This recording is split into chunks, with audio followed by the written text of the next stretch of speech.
4 days left to go. Holy moly. Let's go. Yes, it's here. Goatee incoming. Peppy Angus's internet. You ain't ready. I ain't ready. Hopefully this stream is ready though. Let's go, let's go. Top of the, well, it's afternoon now. My fellow peasants, how you doing guys? I'm in a new place, trying a new layout, and doing a little bit of a tech test as well as we're gonna do everything, man. We're going to deep dive. I'm gonna make my final predictions on what is gonna happen in 16. My final theory. I wanna know what your guys is.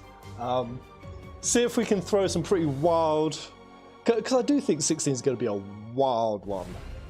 I don't know, I'm hoping the story just goes to some nuts levels I'm not even anticipating. Oh, be still my beating heart. Hello everyone, how is the new place? This place is fantastic. Great layout. Spent a few days testing everything. I've also been defrosting a fridge today. It was whirring. It was so loud. But how's it all looking, guys? How's it all sounding? Novus, welcome, mate. Ms. Azzy, how you doing, you cheeky rascal? Cheers to you, Tambourine. Veteran. Hello, guys. How have the last few days been for you? You've been gobbling up all 16 content? Have you been peppering? My brain has been broken. Man, everything we've seen out of 16 so far. Woo! Woo-hoo-hoo! Damn. Strong demo. I don't know if you've been seeing some of the combo mastery videos. You can do some ridiculous stuff in this game, man. Particularly airtime. This is one thing that I'm going to pop onto the demo and see if I can master. I think I know a few bits. I've not really been practicing, but we're going to go in and yeah, there's like 4 shot combos, and then you can airtime yourself, juggle with Garuda, and then you actually get bigger damage for the higher you climb. Like Titan's ground pound, or just the slice down, you get extra special effects, but it's very difficult to pull off. I like this. This combat's got some. I'm gonna say it. I know most of you disagree with me. I'm still concerned of tissue paper mobs, or maybe I'm wrong. And we will check out the hard mode. Have any of you guys seen the Final Fantasy mode trailer? Oh, so exciting! They completely reconfigure the entire layout of the game. Final Fantasy mode more or less makes it an entirely new run, which the effort that's gone into that I really respect, because you know, rather than just doing a damage scaling and scaling the HP and the attacks, they've actually overhauled a lot. So there's a lot of reasons to play this game twice. We're going back to back this, of course we are. 2 playthroughs simultaneously. Poor Pez was getting roasted on Twitter. I was, because I died in the demo. A number of people who wrote a message says this game is too easy. Quotation marks, dies. Lol, this guy. Oh, I ain't gonna lie, it triggered me pretty hard. To be honest, I wouldn't mind it being early first playthrough, because I'm 10,000% about the story and lore at this point. Is anyone else equally 10,000%? I'd say I'm 9,000. So, Pez, at the end of the Phoenix fight versus Ifrit, any thought as to why the Duchess killed her maid servants? I guess because maids be gossiping. Sometimes maids, they flap their gums, and she couldn't have anyone know about her treachery.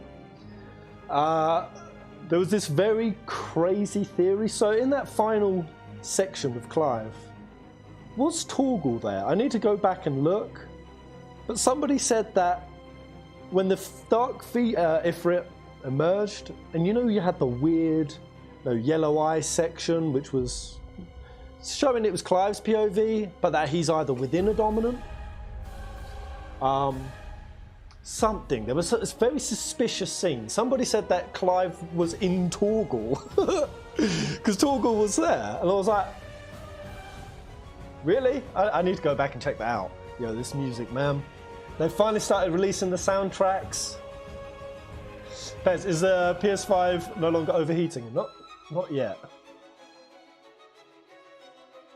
Oh, fucking tingles, man. Whew.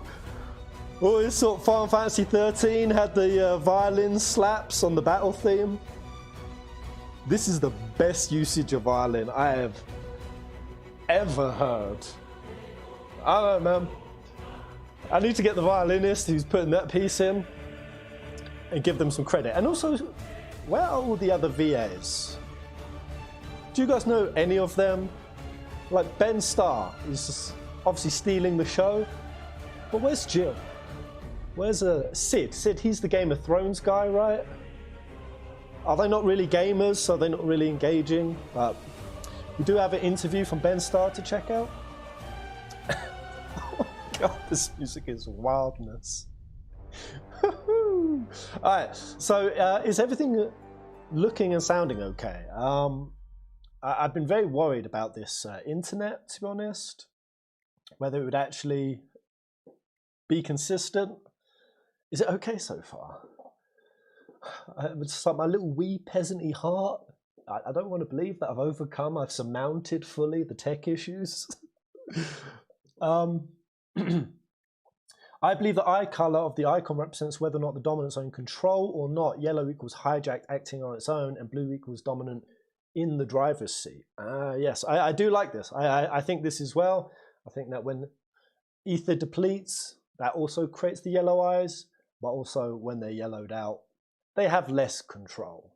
The human behind the icon wheel ain't really there, which is going to be part of my final theories for Final Fantasy 16. I don't know. How should we order this, guys? Should we go into the demo and do some combos? Should we watch some of the latest vids that have released? Or shall we go straight into our final speculations on the story? What one should we do first, guys? Smooth as butter. Oh my god. I can't believe it. Demo, but take off all gear. Yeah, I mean, that's the thing. When I died in the demo, you know, because I was running into like the Garuda birds, 25% HP, some people in the chat were like, this dude died and he doesn't even realize that they equip you with the rings. Lol, he died with the rings on. I'm like, bruh, I took them off. Like, you can clearly see there were no L1s or R1s. Auto flashing. Some people are fucking dinkuses, man. You know, it made me feel a little bit better to know that, you know, there's such a range of proficiency among the Final Fantasy fans. Like, some people are just like, far too easy. In fact, I did a poll. What did that come in at? I didn't check out in the end. Other people said they were exhausting their potions. They got smacked a few times. Yeah, there's a real variety. So I did a poll. Well, it was gameplay. It was scale and progress. How do you feel about the game's difficulty? 55% said well balanced. Was out of 450 votes. 27.9%, so almost a third of people saying too easy. Only 0.2% said too hard, and 16.5% are just in it for the story. They don't give a damn. They ain't give a damn. They just want to be taken on a big, crazy, angsty, not Game of Thrones-esque. I'm so tired of the Game of Thrones references. I'm so tired of it. Yeah, they're just in it for the story. I wish there was an Asian difficulty mode. I'm going to assume you meant ASEAN. Asian difficulty. Asian mode engaged. If you're white, you're pretty much fucked. 4 days. Yeah, 4 days. When the 4 days comes around, guys, I'm gonna play it day one, but I'm gonna start from the beginning again. So we will be replaying the opening prologue section. So that should give you guys to get ahead, because I know some of you guys, you're going to binge this. You're going to binge this so hard. Bree plans to binge it. Like, be real. If there's 35 hours of story and 70 hours of completion, and that's not even including the NG Plus and the trials and all of that sort of stuff. How quickly are you going to finish this, guys? What's your anticipation? I'll probably be playing this thing for like a month, man. Yeah, perfect blocking I've got to finesse. Right, you want to start with the speculations? Should we start there? My theory speculates. I made a little list of what I think the finale is going to be, and I want to see what you guys think, if you're vibing the same ideas or if you have different ones, if it's going to go down a very different tangent to the one I'm thinking of. Right, where's my list? All right, so I'm just going to make my final speculations. So, I mean, besides obviously being very biblical and Old Testament in Crusade-ish, the Gnostic stuff and all these cosmology weaves are going to be circulating in the backdrop of the story, represented in very obscure, flirtatious ways. I don't think they're going to be too front and center. I don't think it's going to follow things exactly. But because of all that cosmology, Gnosticism, Sophia stuff, I don't know how many of you in the chat have actually seen that content. But my first big theory prediction is that we're going to be going to the 5 mountains. 5 mountains, and in each mountain we're going to fight an Archon. And an Archon, fallen Archon, is one of these Mother Crystal, or the Mother Crystal. I do think that is an actual thing. I think it is a sentient being. I think the crystals sort of moving and evolving at the end, as well as Sam Breek's dedication to it. I do think it's going to be a thing. Now whether it's going to be like Eos, well, Eos wasn't even a thing. Well, Eos was more just the world in 15. I think it's going to be more than that. But whether or not we actually see this mother thing, I'm not really sure. But I do think the 5 mountains we're going to be going to, because Sophia imprisoned 5 Archons, rebellious Archons. One of them was Typhon, and we see Clive fighting Typhon. I think that's one of the mountains. And we actually had it dropped in the demo. So I had this theory running, and in the demo it says that there are 5 mountains, core mountains. That ain't a coincidence. And bearing in mind that the Archons are, some of them are based on Greek. The Greek philosopher Celsus is the one who tied in the Gnostic Archons with Greek deities and mythological creatures. Typhon is one. We see the other mountain, Lost Titan. Again, Titans were the cosmogony beings that began the Greek pantheon mythos. So I think like Lost Titan is going to be the second mountain we go to. And that thing is literally a freaking mountain. I think Clive has to dismantle these mountain points as part of the final destruction of the Mother Crystal. So what the other 3 will be, I don't know. Have we seen them? Each of the Drake's parts. Well, what's really cool as well is that we had it confirmed that the Northern Territories had Drake's eye, and then that crystal is gone. So that's 7.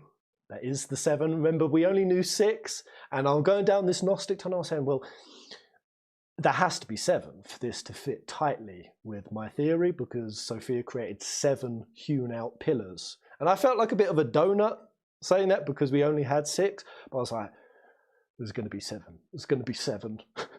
For a minute, I was wondering if I was just shoehorning my theory, but I was like, no, Northern Territories, they had to have had a crystal. Had to. The oceans are messed up. Leviathan is missing from the cosmogony artwork, and it got confirmed to us.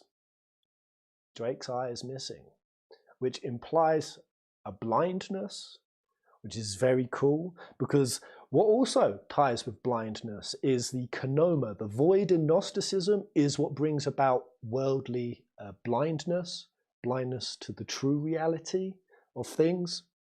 So the fact that they have Barnabas going to the bottom of the sea and coming through a void, it implies this like biblical blindness that the whole world was put under after the Adam and Eve, after the fall of man, of which I still think the Cain and Abel story is a thing. Have you guys got any ideas on robed hooded guys? Any extrapolated ideas? Drake's balls. No, there can't be Drake's. There is no Drake's nutsack. If that does, that throws the succinctness of my theory. It throws it out. There are no Drake's testes, although there may be. And that's kind of what my other theory is I wonder if after we've destroyed these crystals, because there's a cool detail in the story that the crystals that we kind of see, they're only sort of the outer manifestations. That actually there's kind of the whole continent is a crystal. Now, this could have been some weird Japanese mistranslations on the website, but they kind of implied that the mother crystal is actually one giant crystal that is the continent itself, and the pillars are like outer parts of it. And what I wonder is, after Clive destroys the 7 crystals, and we see them sort of evolving and coming out and sprouting and shit, is our final boss going to maybe be some giant dragon? I wonder if we're going to fight some giant primordial dragon.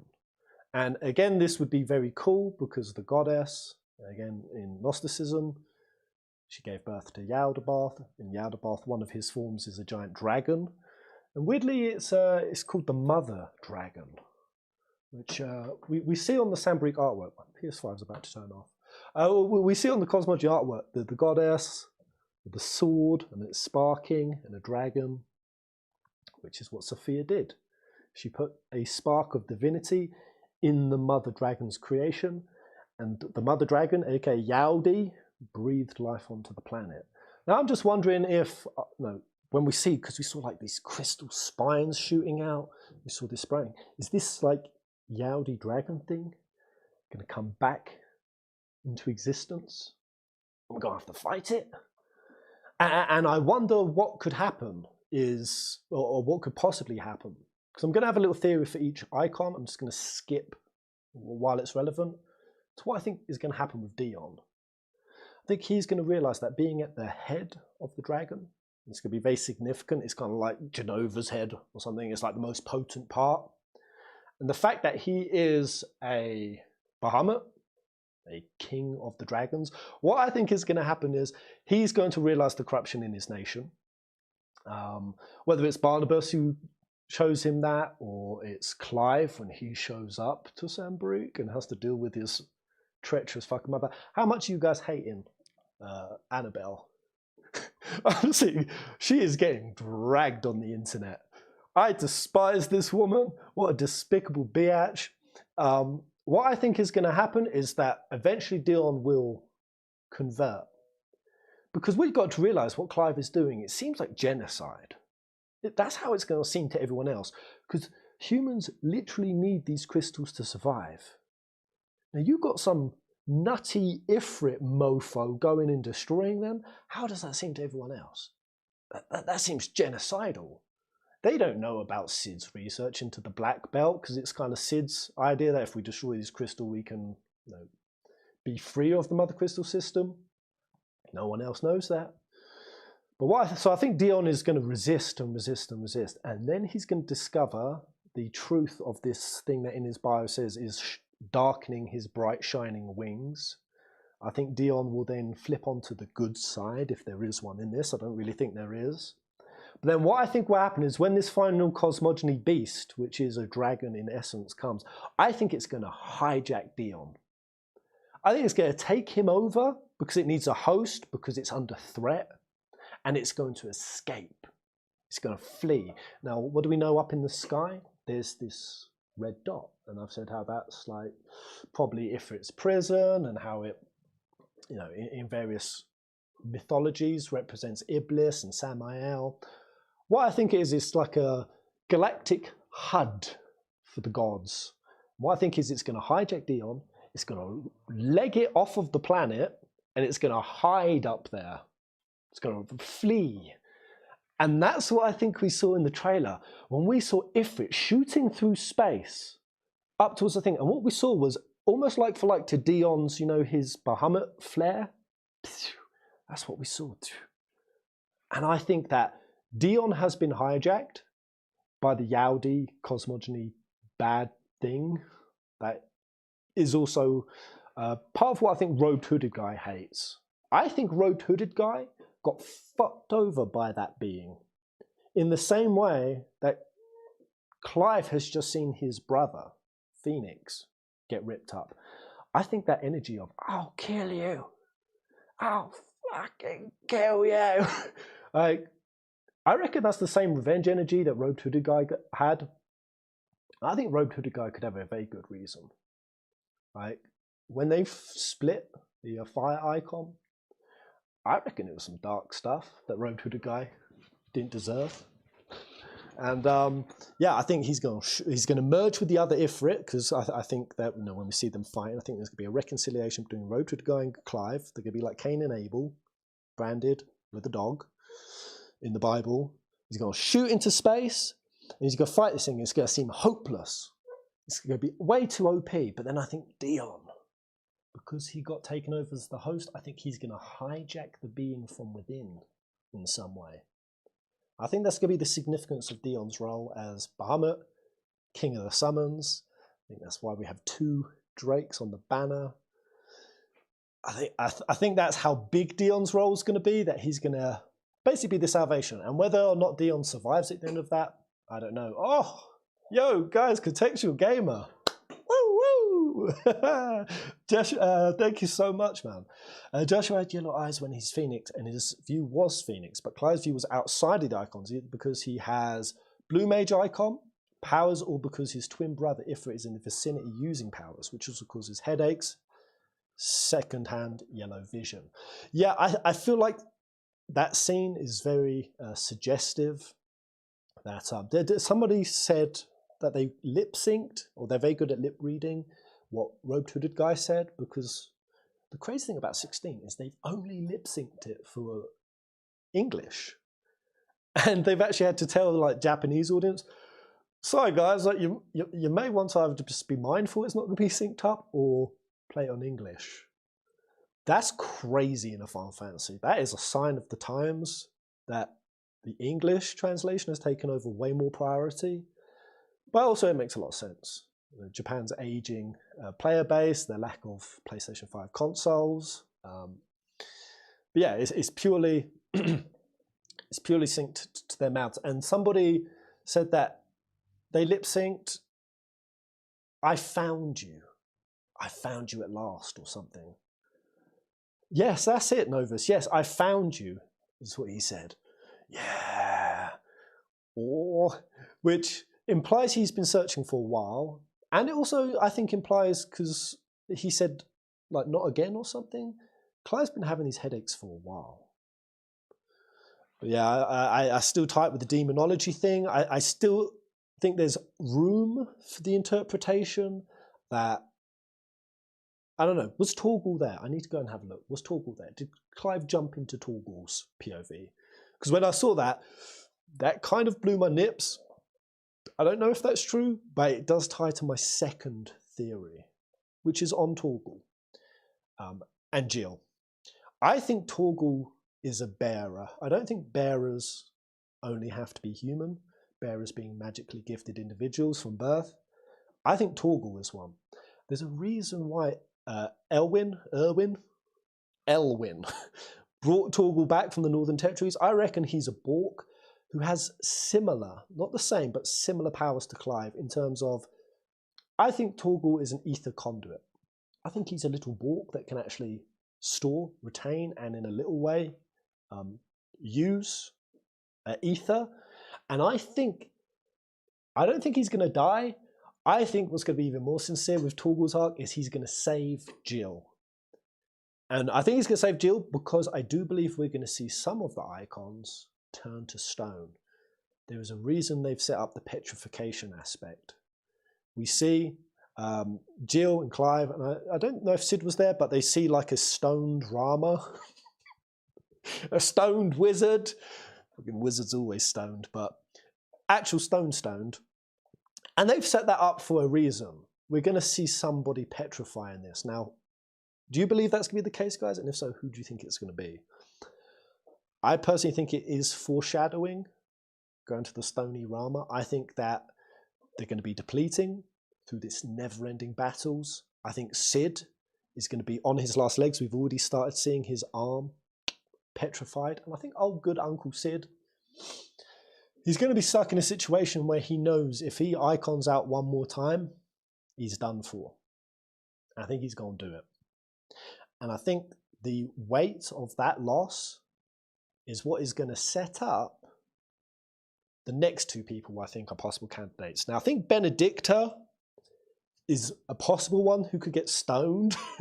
Or I think Benedicta could possibly go down the second route, which is just completely losing her sanity. So obviously Barnabas, he's a chaos boy. We've heard him before that when they become their full icon forms, it's like the best version of the icons. And Benedicta is his little side piece that he's obviously manipulating and influencing. And I think we've already seen how crazy Garuda is, like how much Benedicta has started giving in to her Garuda form. I think she could actually get completely lost. The Benedicta part of her could disappear. It's going to be powerful. She's going to be full-blown Garuda. Or she'll get stoned. And I think the reasons for that is, again, Barnabas, that's his ideology. It's dark.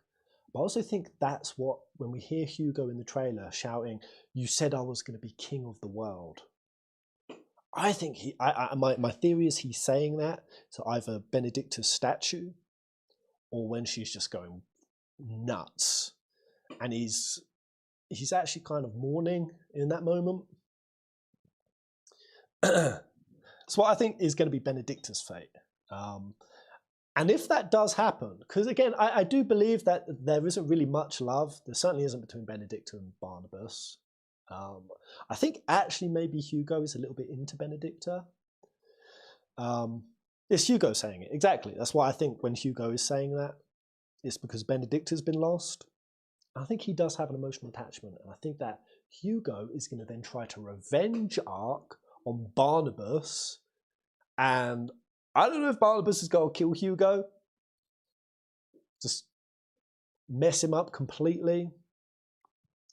Possibly. I know this would be too many icons dying. Do you think any of them are going to die, guys? Or get stoned?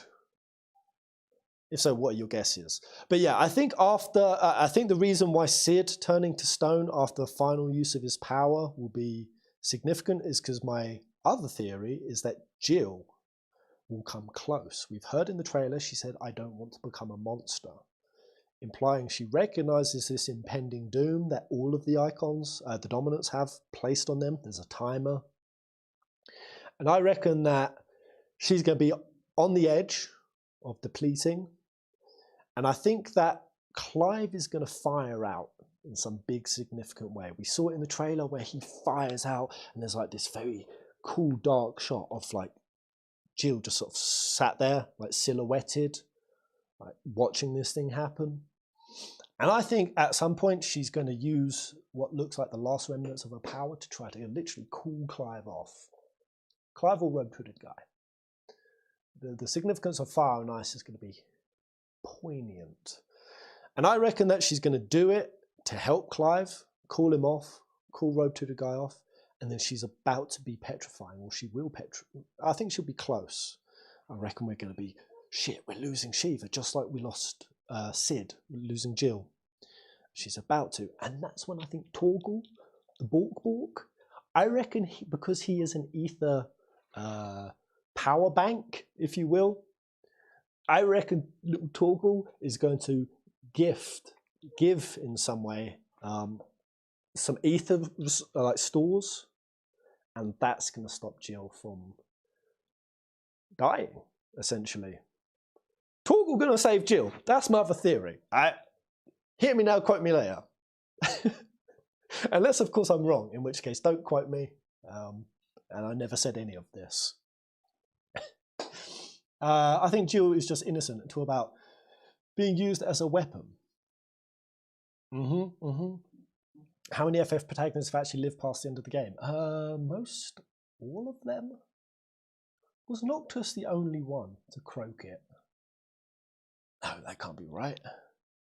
I mean, obviously, Fran and Balthier almost croaked it, but they didn't.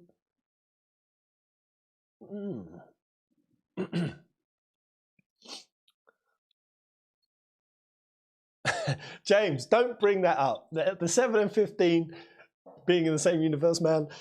That was Matt Kishimoto's fault, right? You fucking know that, man. That was Matt Kishimoto's. What my other... Oh yeah, my other theories is just, robed, hooded guy. I do believe that he is based thematically on being a son of a mother crystal. Son of a mother crystal. Your mother crystal, fat guy. And yeah, he will merge back with Clive. I think part of that is going to release Joshua's captivity. I think the powers of life and death, I said it for a long time, they're going to be going to Clive. And I kept saying that in my theories. What will Clive do when he has the powers over life and death? And just to hear Clive then say that to Joshua in the demo when they're sat there, my little brother, the powers over life and death. That was significant. That's significant for a reason. And yeah, I think that after Clive destroys the big final cosmology thing, we're just going to see a classic kind of what has Clive learned. It's going to be demonstrated to us in some big crazy final moment. Has Clive's respect and admiration for life, what he's been through on this journey, the people he's seen, the nations he's been to, the things he's seen firsthand. Has his respect for those things become stronger than his will for revenge? And I think that that moment is going to be somewhat determined when he discovers what it is that Annabelle has done. Because she can't hide forever, man. Clive is definitely going to come across her. He's going to see her on the throne. I reckon he's going to think she's been dead this whole time. And then he's going to realise it was her. It was her who let the traitors in to Phoenix's gate. And he's going to want to kill her. And I think that as he goes to kill her, I think the little girl, his half-sister, I think she's going to run in. And Clive's going to have that moment of nearly killing a kid. That is still theory number 5. Clive going to almost kill a kid. Was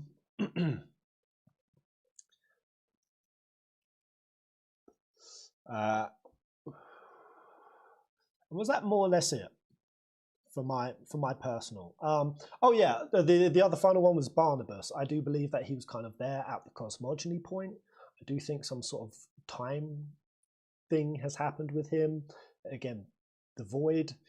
I think the void allows individuals to go into metaphysical states, and that perhaps Barnabas has been either residing one or travelled through one.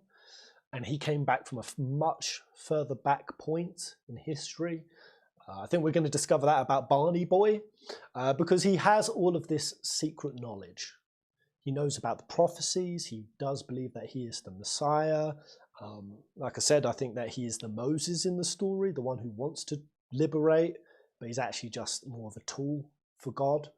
And upon realizing, just like Moses did in the Bible, that he was being used the whole time, he has this real, like, bugged out moment where he's like, I did everything you wanted me to, and I did everything that the prophecy said to do, and yet I'm not seeing the reconciliation. Moses had that, on his knees, pure anger moment. And then I think that's also really backed up by the fact that in Gnosticism, in the Kanoma, that's where secret knowledge is, but that the secret knowledge is often being muddled with by the demiurge. I think that Barnabas is under this false knowledge, and I think he came further back in the story, and that's also kind of not fully backed up. I think he could potentially even be the guy who wrote the book, because we do have the book and we see one author is Joshua. So when Joshua is in a metaphysical state, it seems like Joshua actually writes some stuff. But we also saw that one of them was the prophecy of, was it Mose? Like the demo opened on it, the prophecy of Mose, or Maze, or Moses. Either way, I can't remember exactly what it was, but it was more or less exactly or close to being like Moses. I think maybe Barnabas wrote that. I think maybe he was there 1500 years ago. I want to say Benedict is banging a plus 1500-year-old dude. Moss, that was it. The prophecy of Moss. I think that could be one of Barnabas's personas. And yeah, I think that's also why he has a very Moss the Chronicler. Barnabas mentions in the trailer that he seeks to unite dominants. Could his plans change when he learns Clive is a wild card that can harbour all and intentionally let him to fulfill a plan? Well, that's kind of what Moses, after Abraham, had to do with Joshua. Moses had to kind of hand off the unification of the warring tribes onto Joshua, realizing that it wasn't actually his destiny. So that really fits that maybe eventually Barnabas, being a blade of retribution. I do think so then he ends up handing it over to Clive, like I think Dion will. The one reason why I think that might not happen is because I thought at first that Clive wanted to end Barnabas wanted to end the Mother Crystal. I think when you look back, he doesn't, because he likes the chaos. He came out the seed landless, titleless. He just showed up on this world, and he just single-handedly with his own sword took an entire section of the globe or continent. That's a cool thing. We've actually discovered that Valisthea is actually just one continent of many on the world, which means that when this makes a shitload of money and earns Game of the Year, they can do like a Horizon Forbidden West thing, just like Valisthea, sneaky east. We go on to a new continent. No, I actually don't think we will. It seems like Yoshi P and Ella are kind of considering potential other content. That'd be down the line after like PC and stuff. Oh, Tamarine, loving the theories. Thank you so much, man. Thank you. I don't have much more, guys. What are your ideas? Any of those like number of theories I've just scattered out? Any of them that you vibe? Any of them that you don't think will happen? I'm really curious what ideas you've got. Do you think the Mother Crystal is manufactured the Blight, or if there's any significance to it? Sid's hideout is made by fallen ruins and people don't get affected by it. Well, this is where, early days, I kind of wondered if the Mother Crystal system was evil, like it was intentionally kind of doing what Final Fantasy XIV does. We had Sophia in Final Fantasy XIV, and she gifts ether to her cultist followers so that she has their adoration and their praise, and she gains power from it. And I was like, oh, they're definitely going to be like ghosting that theme here. The Mother Crystal just is inherently like narcissistic and rotten, and we're going to fight some like female manifestation at the end. That'll be the final boss. But it was really the Gnosticism that converted that, because Sophia, she had no ill intent. She was just a mother who was exceptionally overbearing, but she was also kind of disgusted by her creations. She was disgusted by her creations. And she wasn't inherently like that evil. She kind of was and wasn't. She basically fell. She fell into ruination. That's what created the void. That's what created the demiurge. That's what's created worldly suffering. The Gnostics say we're not supposed to be here. This is a prison. But she instilled a secret back door on how to get out of it all. And I think that Clive is that back door. I think that super makes sense when in Gnosticism, Sophia gifted one agent, Sabaoth, with the power to basically have control over all the other agents of chaos, which I think is what she did. Instead of gifting Clive with the Phoenix like he was supposed to, he got gifted with basically this ability to more or less blue mage all of the icons. And for that reason, that's why I don't think the Mother Crystal system itself is going to be some evil thing. I think it's following more that kind of vein. But yeah, there was the ruins they were the previous civilization that came before. In Moses' story, there was a demon that messed with the Pharaoh to refuse Moses' plea. The said demon is known as the one-winged angel and son of Beelzebub. Oh, Oh, yeah, this demon figure, yeah, it's going to show up. And I do think that's kind of cool. You say it's in the Moses' story, because I do think that Barnabas is cosmochronologically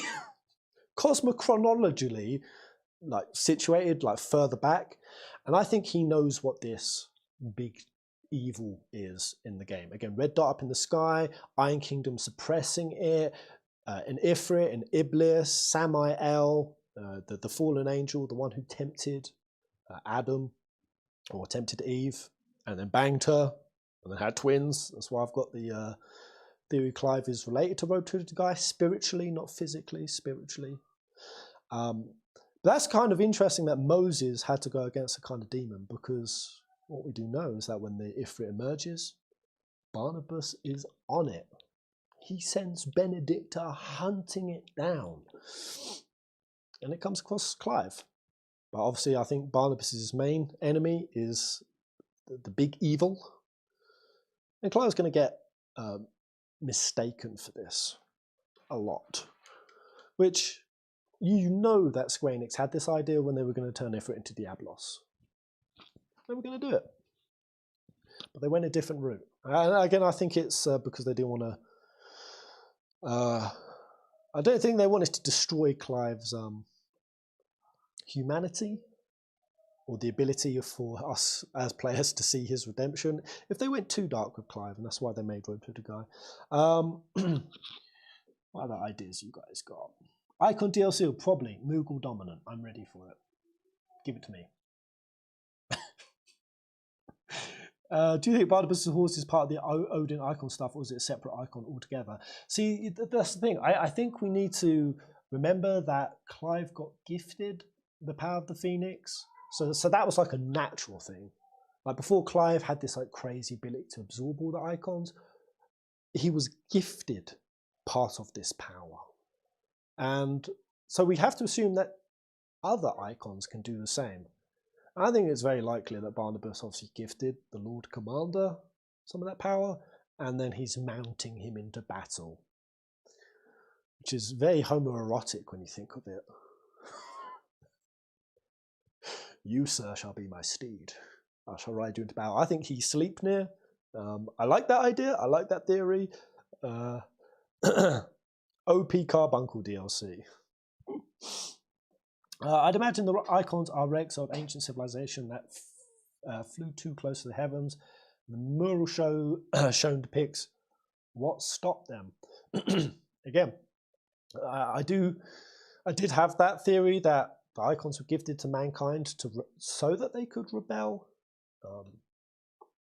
And that's what caused and brought about the fall, which I think is a very tight theme. I remember reading a load of articles about humanity, what we're actually like going towards, despite just fulfilling our pleasures and creating comfortable lives and feeding our primitive kind of dopamine and serotonin receptors, that behind all of this like technological advancement and civilization advancement, that we are trying to become God, that we are trying to discover immortality. I mean, it makes sense. Look at where technology is going. It's to make us live longer. It's to try to reverse the telomere decay in our DNA, and that basically mankind is trying to constantly make its way back to paradise, into the garden that it got thrown from. And then I think at some point, yeah, eventually man gets so big that he tries to challenge God. And that's usually when it brings about some kind of fall. And that's all in the Tribes of Israel stuff. But new setup looks crisp, by the way, Pez. Thank you, man. Thank you. Anyway, that's all of my theory speculates. That's the core themes that I think is going to happen. I think we're going to lose at least 2 icons to petrification. I think Sid will be a definite. I think Jill will be a potential, but saved by Torgal. I think we're going to have a few of them completely lose their humanity. Benedicta first. Hugo, because he actually did harbour affection for her, kind of following second. I think Dion, yep, he's going to be cosmogonied. when the final evil after the crystal is destroyed, he's going to go into space if it's going to fight him. Dion is going to sabotage from within, because I think Dion is a good boy.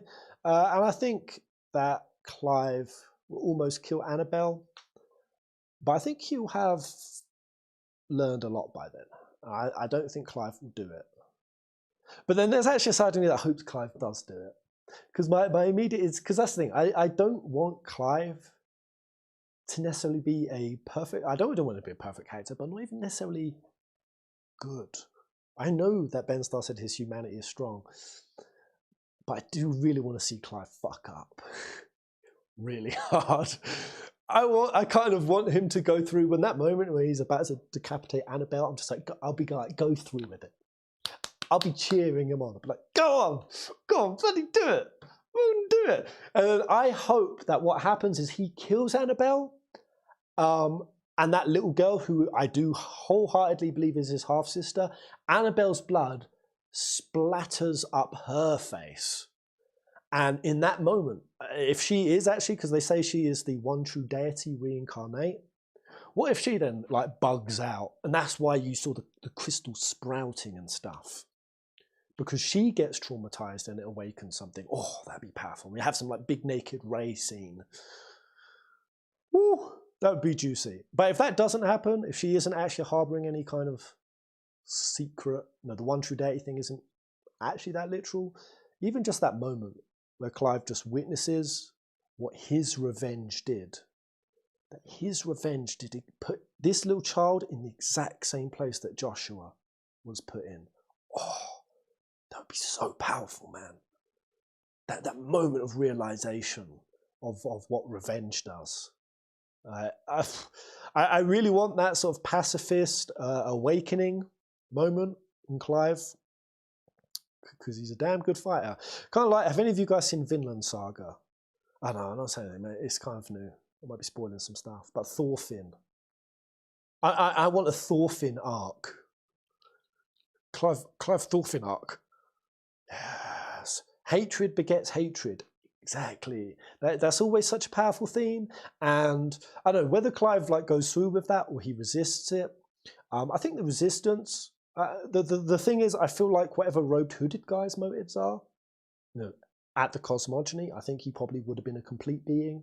I think that just because he rebelled like Samael did, and it was not actually entirely a bad rebellion, like free will was being fucked with, and that's why Samael, who is known as the Poisoner, the left hand of God, an agent of free will, just like also Iblis, the Ifrit, they call him the Ifrit, the Jinn of free will. And it's like, if you see God not respecting free will, you're like, yo, this ain't right, man. And the fact that Clive also has this same respect for free will, like on a level, not being subjugated, not being dictated. We hear in the trailer, we'll do things and we're doing them our own way. I reckon that for all the reasons that robed hooded guy got ripped apart, and that he's come back into the story because he's had the opportunity to, and that he just has to, he's not even murdered Phoenix necessarily, has he? He's imprisoned it. But Clive has resonated all the same motives that robed hooded guy did. Betrayal, hatred, revenge arc, and that all the while that Clive is constantly doing the same thing that robed hooded guy, he's attached to him. Clive has to break the cycle.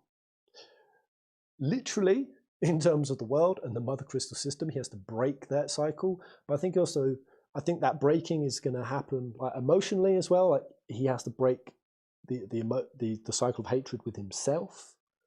Because if he can't do that, how's he going to do it for the bigger world? Oh, I can't wait. I hope these are all themes. This is going to get emotive, man. It's going to get tear jerking. How hard do you guys want to cry?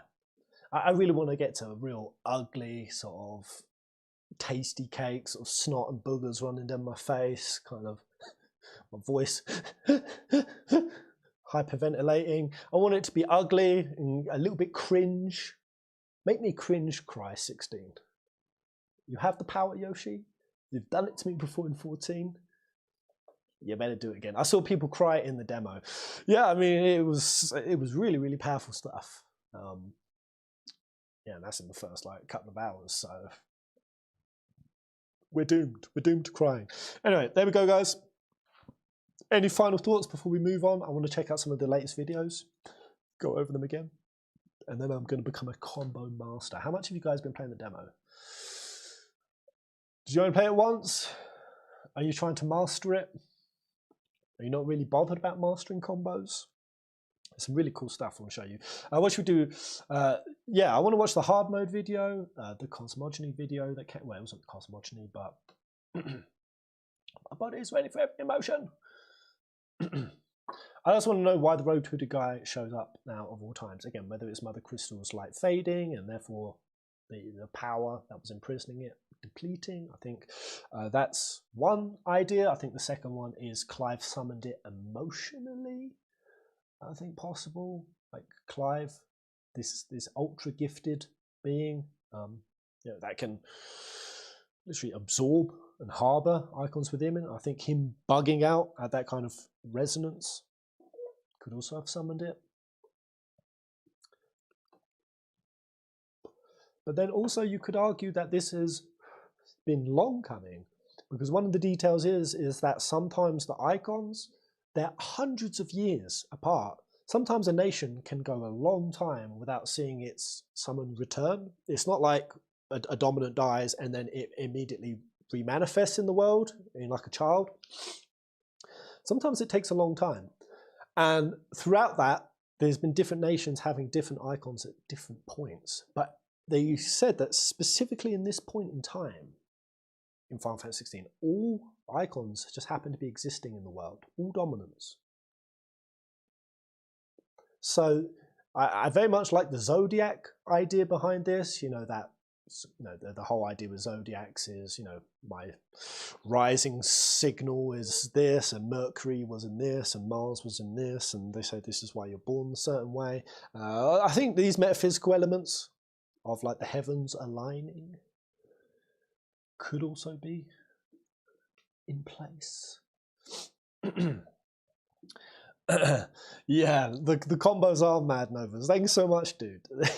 Yeah, the combos in this are so juicy, so good, and pretty hard to pull off. I'm gonna try it though. Should we go demo or should we go vids, guys? We'll go vids first. We'll quickly do that. Yeah, well, we'll check out the combos as well. Leviathan. Well, again, I do also think Leviathan, besides just potentially dying in the cosmogony, I do think Leviathan could also be the Mother Crystal system, like broken, blind, because in Sophia, in Gnosticism, Sophia, when she fell into the material world, she sank beneath the oceans. She crossed over the waters. It was very, when I was reading the Gnostic story, it felt very loveless. The goddess creeps silently across the waters and shit, and yeah, she sunk beneath it, and that's where the void, the Konoma, emerged, and it separated the firmament, which the firmament we use to describe the difference between land and sea, the firmament, but also there's the metaphysical firmament, the difference between the material world and spiritual world, and Sophia is that one, and that's why she was associated with 4 elements: water, chaos, void, and something else that was similar to chaos or void. That's pretty juicy. There's a Leviathan missing, and the Gnostic story associates her with the elements of water and void. I don't see it as any coincidence. I've got your number square. These theories are happening. Series activated. I've got it, guys. This ain't gonna be like 15. I'm not just scatting a bunch of stuff that sounds really good and really interesting and intriguing, and then when the actual game comes out, it's much less than that. This ain't it. 16 gonna come. All of these theories, 100% clean record sheet, and you're gonna go, oh my god, Pez is a fucking wizard. He's an absolute wizard. And then I'll be like, yes, none of them know that I was actually reading the leaks this whole time. There's no way I would read the leaks. Please tell me none of you have seen them. They've started hitting the internet. Square Enix had to put a warning out because some people, I think they're GameStop nerds, managed to get their hands on the game early. And those dicks are starting to put what's happening online. Why? I don't know. If people want to ruin the game for themselves, I perceive it as ruin. That's up to them. You're free to do whatever you want. If your curiosity is just so strong you have to read those kind of leaks, fine, go for it. I draw a line at when you then go and do it to other people. When you unsolicitedly, unwarranted, just drop it on people. That's some evil shit right there. That is some dark, demonic, sort your life out, you asshole, which is a point. Do we have the right mod configuration, guys, for the impending doom that's coming? Have we? Do we need to assign any more Novus? I know we don't have the whole crew here, James. What do you think, ma'am? Do we have? I had a fun little theory today. I think Tyler survived the Phoenix. Could he just receive Phoenix magic from Joshua, which somehow might have shielded him? I mean, yeah, they set up some characters like Murdoch and Tyler and whoever the other guy was. Ah, jeez, sorry, I forgot your name, dude. And they just incinerated them. It was rough. Void can also be viewed as chaos in Greek myth, or Ginnum Gap in Norse myth. Oh, the Norse had a kind of void as well. I already bought a box of tissues, so I'm ready. At the end of the day, man, what you need to remember is Benedict was also a human being, and saying things like that is just disrespectful.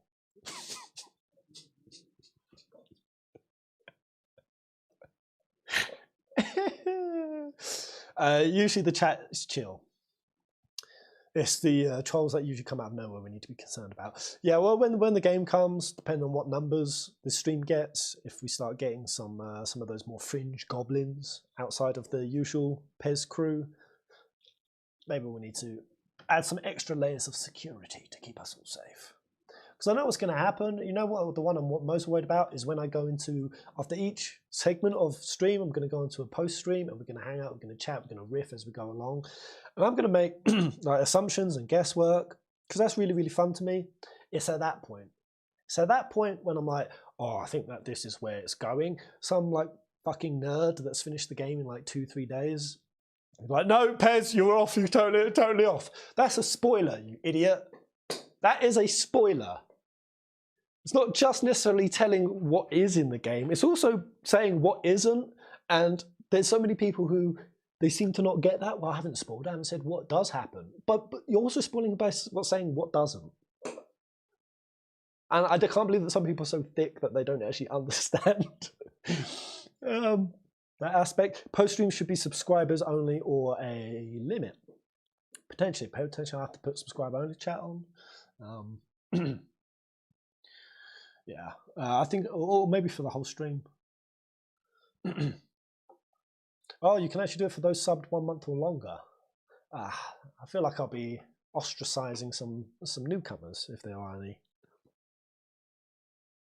I don't know whether our streams will pop off. I think there's going to be so many streamers. Like, I don't know. Who do you guys, if you plan to watch any streams, who do you plan to watch? Who are your, because everyone's going to be playing this now. Like, you can have Max, you can have Asmongold, you can have obviously all the Final Fantasy people. You're going to also have all of the kind of more fringe FF streamers, the ones who just cover FF sporadically. Will kind of piss me off a little bit with the live event is that those like dedicated FF streamers, Schrodinger's, Night Sky, they had to pay for entry. They had to pay. But Square Enix paid for the flights for people like Unalesca, and this isn't to put them down at all, but Unalesca and Sphere Hunter and a couple of these other, mostly females. Notice how during that celebration event, most of the people they showed streaming were the females. And they also happen to be the ones I know were flown out. Square! They're trying to cater, I guess, to good-looking female streamers. Pairs Max, Blitz, and Schrodinger. Yeah! Adriana Chechnik.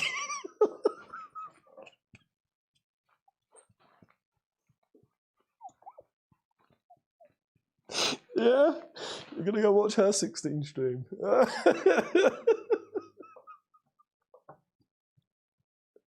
hope her spine's better. If it ain't gonna be able to handle the roller coaster that's gonna be 16. What flavour you got, Pez? Strawberry and apple, I think. Seems all porn streamers become gamers. I mean, gamers are traditionally the biggest coomers. They're the cooming clientele, so it's like a revolving door. Game and coom, coom and game, game and coom. You know, it makes sense. You're gonna be ghosting you guys for a while so I can play the game, no spoilers. I'm not watching it until I beat the game. I respect that. That's why I'm going to play it at a gentle pace, so that eventually you guys, when I'm past the midway point and you finished your playthroughs, you can be there at the ending point with me. I don't care how many of the streams you come to, guys. Just be sure you're there at the potent ones, at the finale, man. God, I hope it's going to be as powerful as the campfire. Oh. Will 16 hit a moment more powerful than you guys are the best? I really hope it does. All right, let's pop on and check some of these vids out. I don't know what layout you guys think I should roll with for this. Do you want to go this layout here? Or shall we go full screen? Should we go full screen? It's a bit better. Yeah, I'll give you guys full screen. By the way, what do you think? Oh, I've got to sort the text out. The text is poorly overlaying. What do you think of the layout, guys? I kind of want to go for something like clean, not too invasive, a good layout. Do you think this looks okay? All right, for 16. Alright, so this vid here is how Final Fantasy 16 side quests affect the story and vice versa. I've only seen about a minute and a half of the hard mode, and that was enough for me to go, oh, but I haven't seen this video yet. Let's give it a watch. Let me know if the volume's okay. So side quests affecting the story. They have definitely hyped up the significance of side quests, and that they are significant. Go and help. It sounds like Otto has everything under control, as always. A merry maid. You stealing sips from that pot. The accents in this are so good. Ah, a new face, and dare I hope, hello there, a pair of hands. Cooksmith. The fat chocobo is a demanding mistress, and we are too few to keep her on her feet. Wait, the fat chocobo? Is that actually a person? Or is that the name of the place, the restaurant? Or is that the landlady? I'm kind of now visualizing like Chocolina merged with Queen Brane, and she's kind of the she runs this place. She comes downstairs. All right, boys, I'm the fat chocobo. How you like my establishment? Might I persuade you to deliver a meal or two to souls in need of sustenance? For your trouble, I can offer you the contents of my strongbox and my enduring gratitude. Food. How to keep the fat chocobo running. Alright. Marvellous. And who exactly do I have the honour of addressing? Clive. Delighted to make your acquaintance, Clive. I'm Kenneth, and mine are the weary shoulders upon... Kenneth, wait. We've had a Kenneth before. When have we had a Kenneth? Oh no, not Kenneth. I should say Kenneth the Crow. Like, that guy roofied people's drinks. Kenneth the Crow was dark, man. I'm also kind of merging him with. Do you remember 15 Chef with the flip flop, the warp flip flop, and the Marlborough? I miss that guy. On which the weight of this fine establishment rests. Now, I have 3 hungry customers awaiting their victuals. Take these if you would, and be careful, they're hot. He's making us take the victuals? Quest accepted. Is there going to be like a balancing thing? We'll like balance the broths. Oh. Oh. What's it been?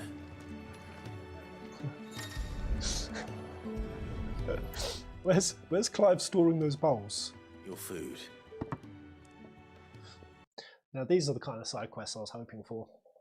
When they said that the side quests in this aren't going to be meaningless, I was like, yes, no more traps. No more frog hunting.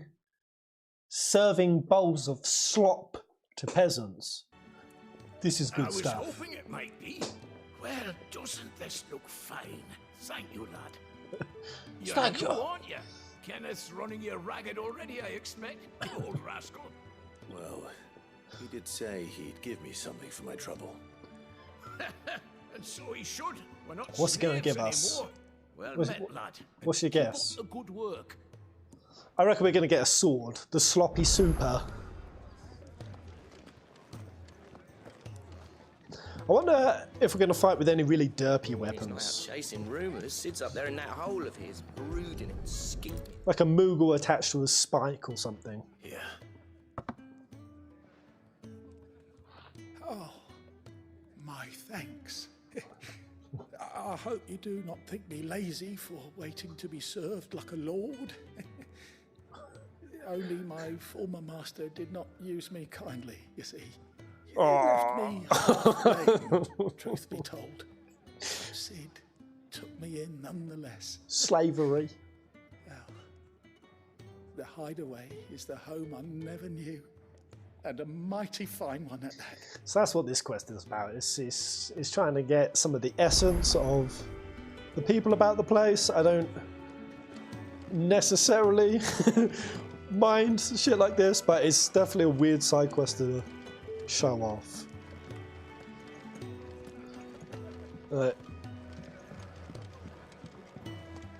There's a little bit of tedium in here. Oh, what's this guy about? Yeah, interesting book. What you reading, mate? Oh, give me some lore. So much more to farming than just seeds and soil. Bloody farming. Your food. Just a moment. I need to finish this. It won't be a burden. Clive does not Used to anyone approve. as I am, but maybe. What are the Master branded this. again? They're bearers, magically See that you gifted eat it before people. it gets cold. Of course. Sid has been Thank looking up. you. Wow, the steam on that looks good. That's the last one. Obviously, they've not put as much quality into food as they did with 15, but to be honest, I'm a fat fuck. I really don't need games making me hungry. I've never All needed done, I that. presume? Splendid. They were bearers. All 3 of them. Yeah, if you're a natural mage, Slaves waiting upon their you masters' unlock pleasure, slave but class. men That's it. waiting to be fed like equals. Indeed, equality is the very cornerstone upon which our little community Quality, is founded. refuge. They're Beyond setting up these this walls, base. We are scorned as slaves, speaking only when spoken to, eating only what scraps our masters deign to give us. The first hot meal here is the first many will have known. In the hideaway, we are free, truly free to speak as we please, when we please, and to eat what and when we desire. More than reason enough to trust in. So my curiosity is, when did this kind of happen? 'Cause it seems like Sid's been doing this a while, kind of liberating and helping bearers. But did this happen before the fall of Rosaria or the fall of Phoenix Gate? Because this brand is called the Mark of Ifrit. So I think the implication is it was only after Sambrique attacked and took over, and the Ifrit emerged, and then that's, I guess, when they started subjugating this magical race. Oh no, because we saw Clive when he was walking about in Rosaria. We saw him go up to that guy. He said he was a slave, and we saw one guy like pouring his ether juices into a well, giggity. So I guess they've been subjugated for a long time. But it's just maybe the branding only happened after, because none of those guys had brands, did they? It's just curious. It's called the Mark of Ifrit, and when that emerged in the timeline. Sid's vision, wouldn't you say? Now, I promised you something for your trouble, did I not? It's just a bearer's brand, not a Mark of Ifrit. No. They said it's. They said the Mark of Ifrit. Because basically, were those slave guys branded when Clive was young? I can't remember. I'd have to go back into the demo to look. But yeah, they called it the Mark of Ifrit at one point. Oh, the branding means they're part of Cypher's gang.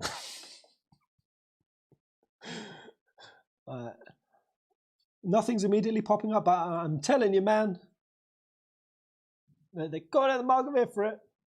The branding, the law, and the demo have always been a part of Valistia. Okay, so is that always written in? Curious. I mean, you guys remember the Mark of Ifrit line, right? Does no one else recall that? Is that something that only exists in my head? They were already branded. Okay, so the brand has always been a part of Valician history. So when did it acquire the Mark of Ifrit name? Because again, they said second icon of fire, impossible. Kind of implying to me that they they didn't really know of Ifrit's existence.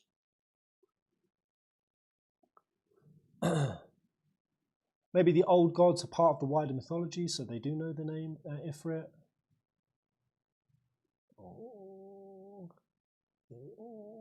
Okay. Not? The contents of my strongbox are yours to do with as you will. Thank you, Clive. Do come and visit me again, won't you? That is called the branding idea is another place where the 7 use. So we have 7 crystals, we have 7 nations. Sophia created 7 agents. One of the cool details in the Bible is that when Cain got branded, Cain and Abel, and he went out wandering in the wilderness with just a dog. The pet that Cain had, they say it's the first pet in history. And that's where canine comes from. Canine. And basically, the mark of Cain branded him as an outsider. But if anyone tried to inflict damage on Cain, the damage would reflect back onto them 7-fold. Another place where 7 is used. But then there's also got a kind of big story that, Cain was born from one half of Eve. The one side was like the demon, like being, Samael, fallen angel. And that Cain's line went on to create, basically they say demons, or instilled the evil into man. And Abel's side were just normal humans. How does it work in 16? Are bearers, do they pass it down in the lineage, or does someone just randomly become a bearer? So you could have 4 or 5 siblings and only one of them randomly becomes a bearer, neither of the parents. Is there something in the blood, do you think? I basically just think the fact that not King Thordan, definitely not King Thordan, puts Annabelle into the seat of power. Did he just agree to that because that would allow them to take on to take Rosaria by surprise? Or is it because Annabelle had an icon son, a summoned son? So was King Thordan there's something in her blood, like bearers, she's a bearer mother? Or has a better chance, that's why he wanted a kid with her? I don't know how need to read the lore, Pez. Well, is my answer in there? If you know my answer, if you know the answer to that. I'm just wondering if it's like RNG, the bearer thing, or if it's bloodlines. Anyway, that's the whole video. Food for thought. That's what they showed off.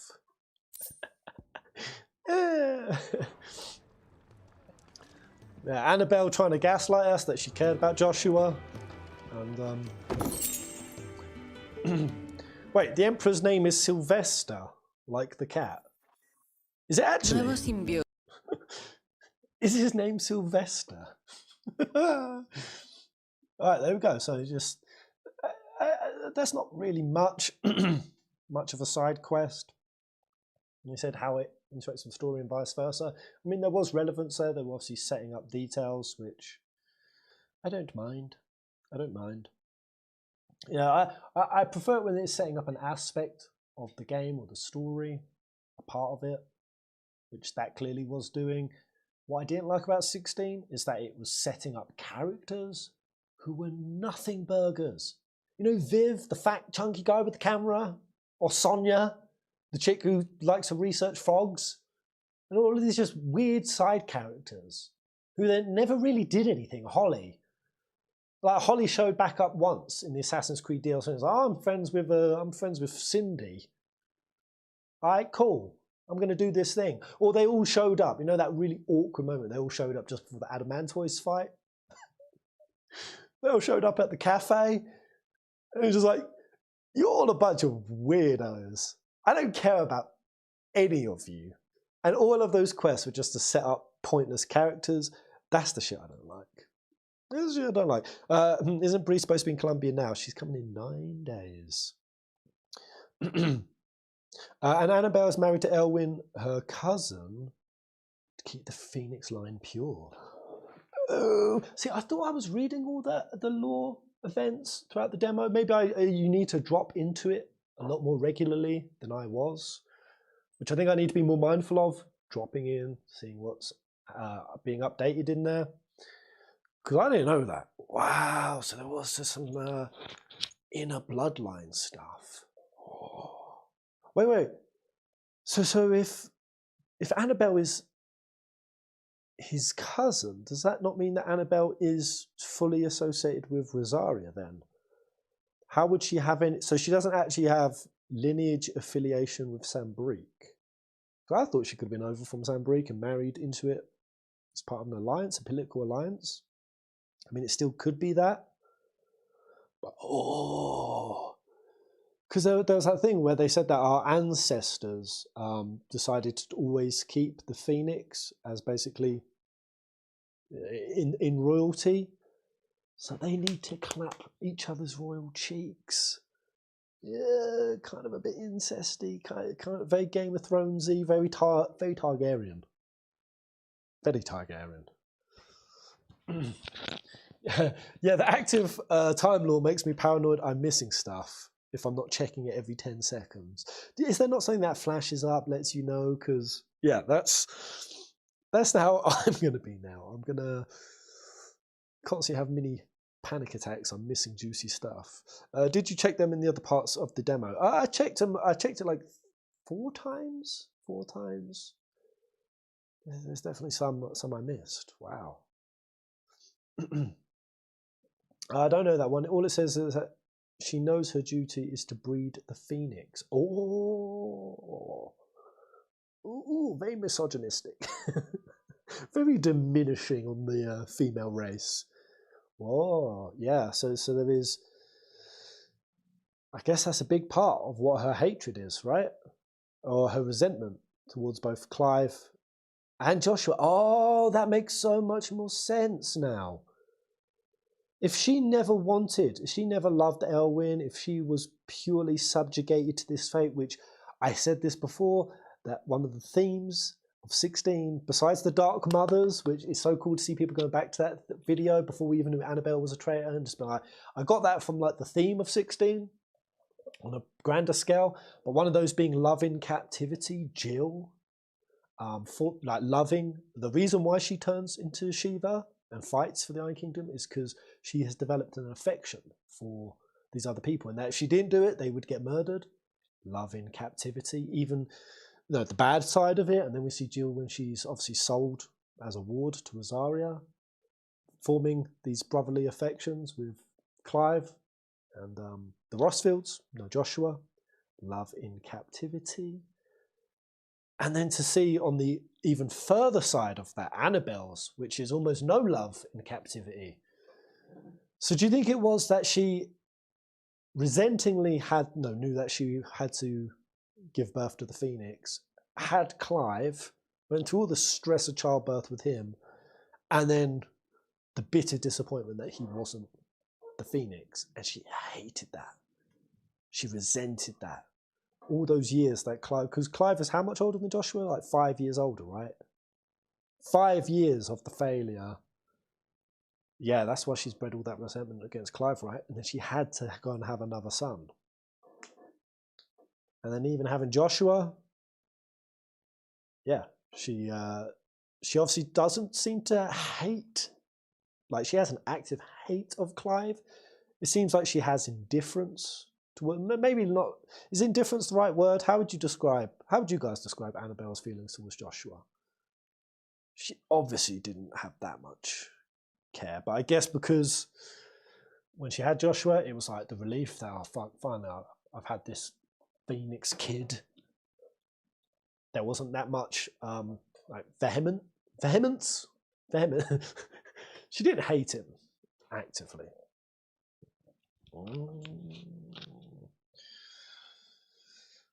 Which makes it curious that she's just gone over to Sambrique to have to live out this fate again. More love in captivity. Well, how's she now going to feel towards this daughter that she's had? She's indifferent towards him. Do you think she's going to be hateful or indifferent towards her new kid? Again, I think it's a daughter. Again, the goddess reincarnated. You know, they say that the emperor is that in Sambrique. So I do think it's a girl. I wonder if it's going to be the same. Like what is her motives? Does she just want power? Does she just want status? It's got to be more than that, because she had that in Rosaria. She had that. So what is Annabelle's main want? What does this bitch want?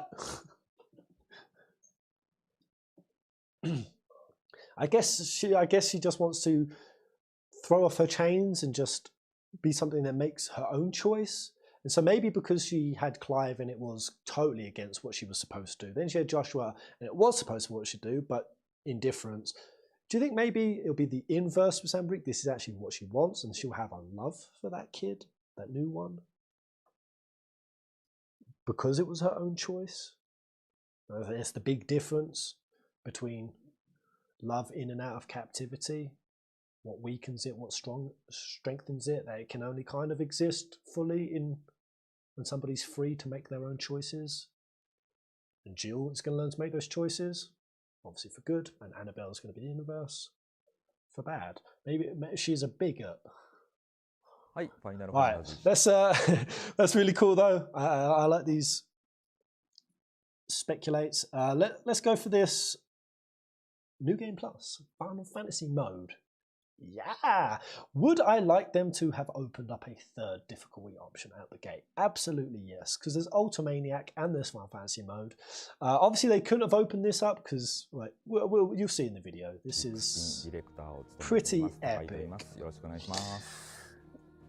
Total overhaul. Also, just a little detail on Ryota Suzuki here. There was something that came out recently that there was this whole notion, and I believed it too, that Final Fantasy Square Enix went and headhunted him. They were like, bruh, we cannot for the life of us pull off a proper action combat system. Please help us. Apparently it wasn't actually that. Ryota's worked at Capcom for 2 decades, 20 years, and he wanted a change. And he actually went to Square Enix, and they were like, yeah, we're more than happy to give you a job. I just thought that was an interesting share that they gave us.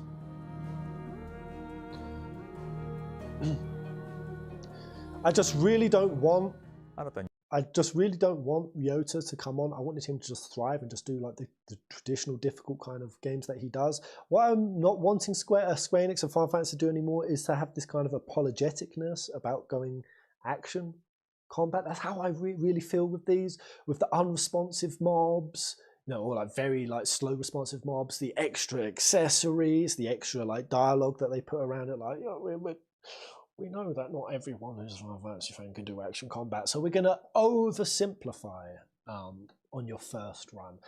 I feel like it's either that, or they just didn't want to make it too difficult because they don't want the story to get too weighed down, like the player's story experience, to get broken up by hundreds of wipes,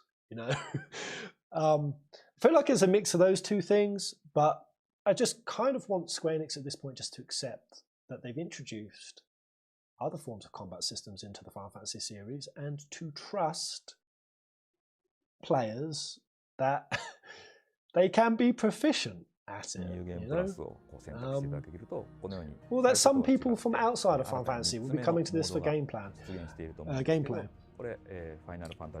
Final Fantasy mode, let's read this. We play the game, data carried over from the previous playthrough. The level cap is raised to 100. But enemies are far more powerful. To aid in your journey, the legendary ultimate weapon is available for crafting. After starting, you'll be able to switch over to story or action. Okay. What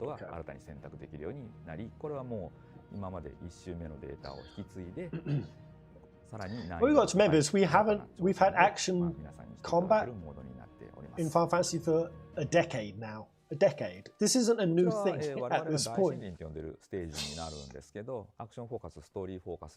Right. Great Wood, you visit this early. Yep.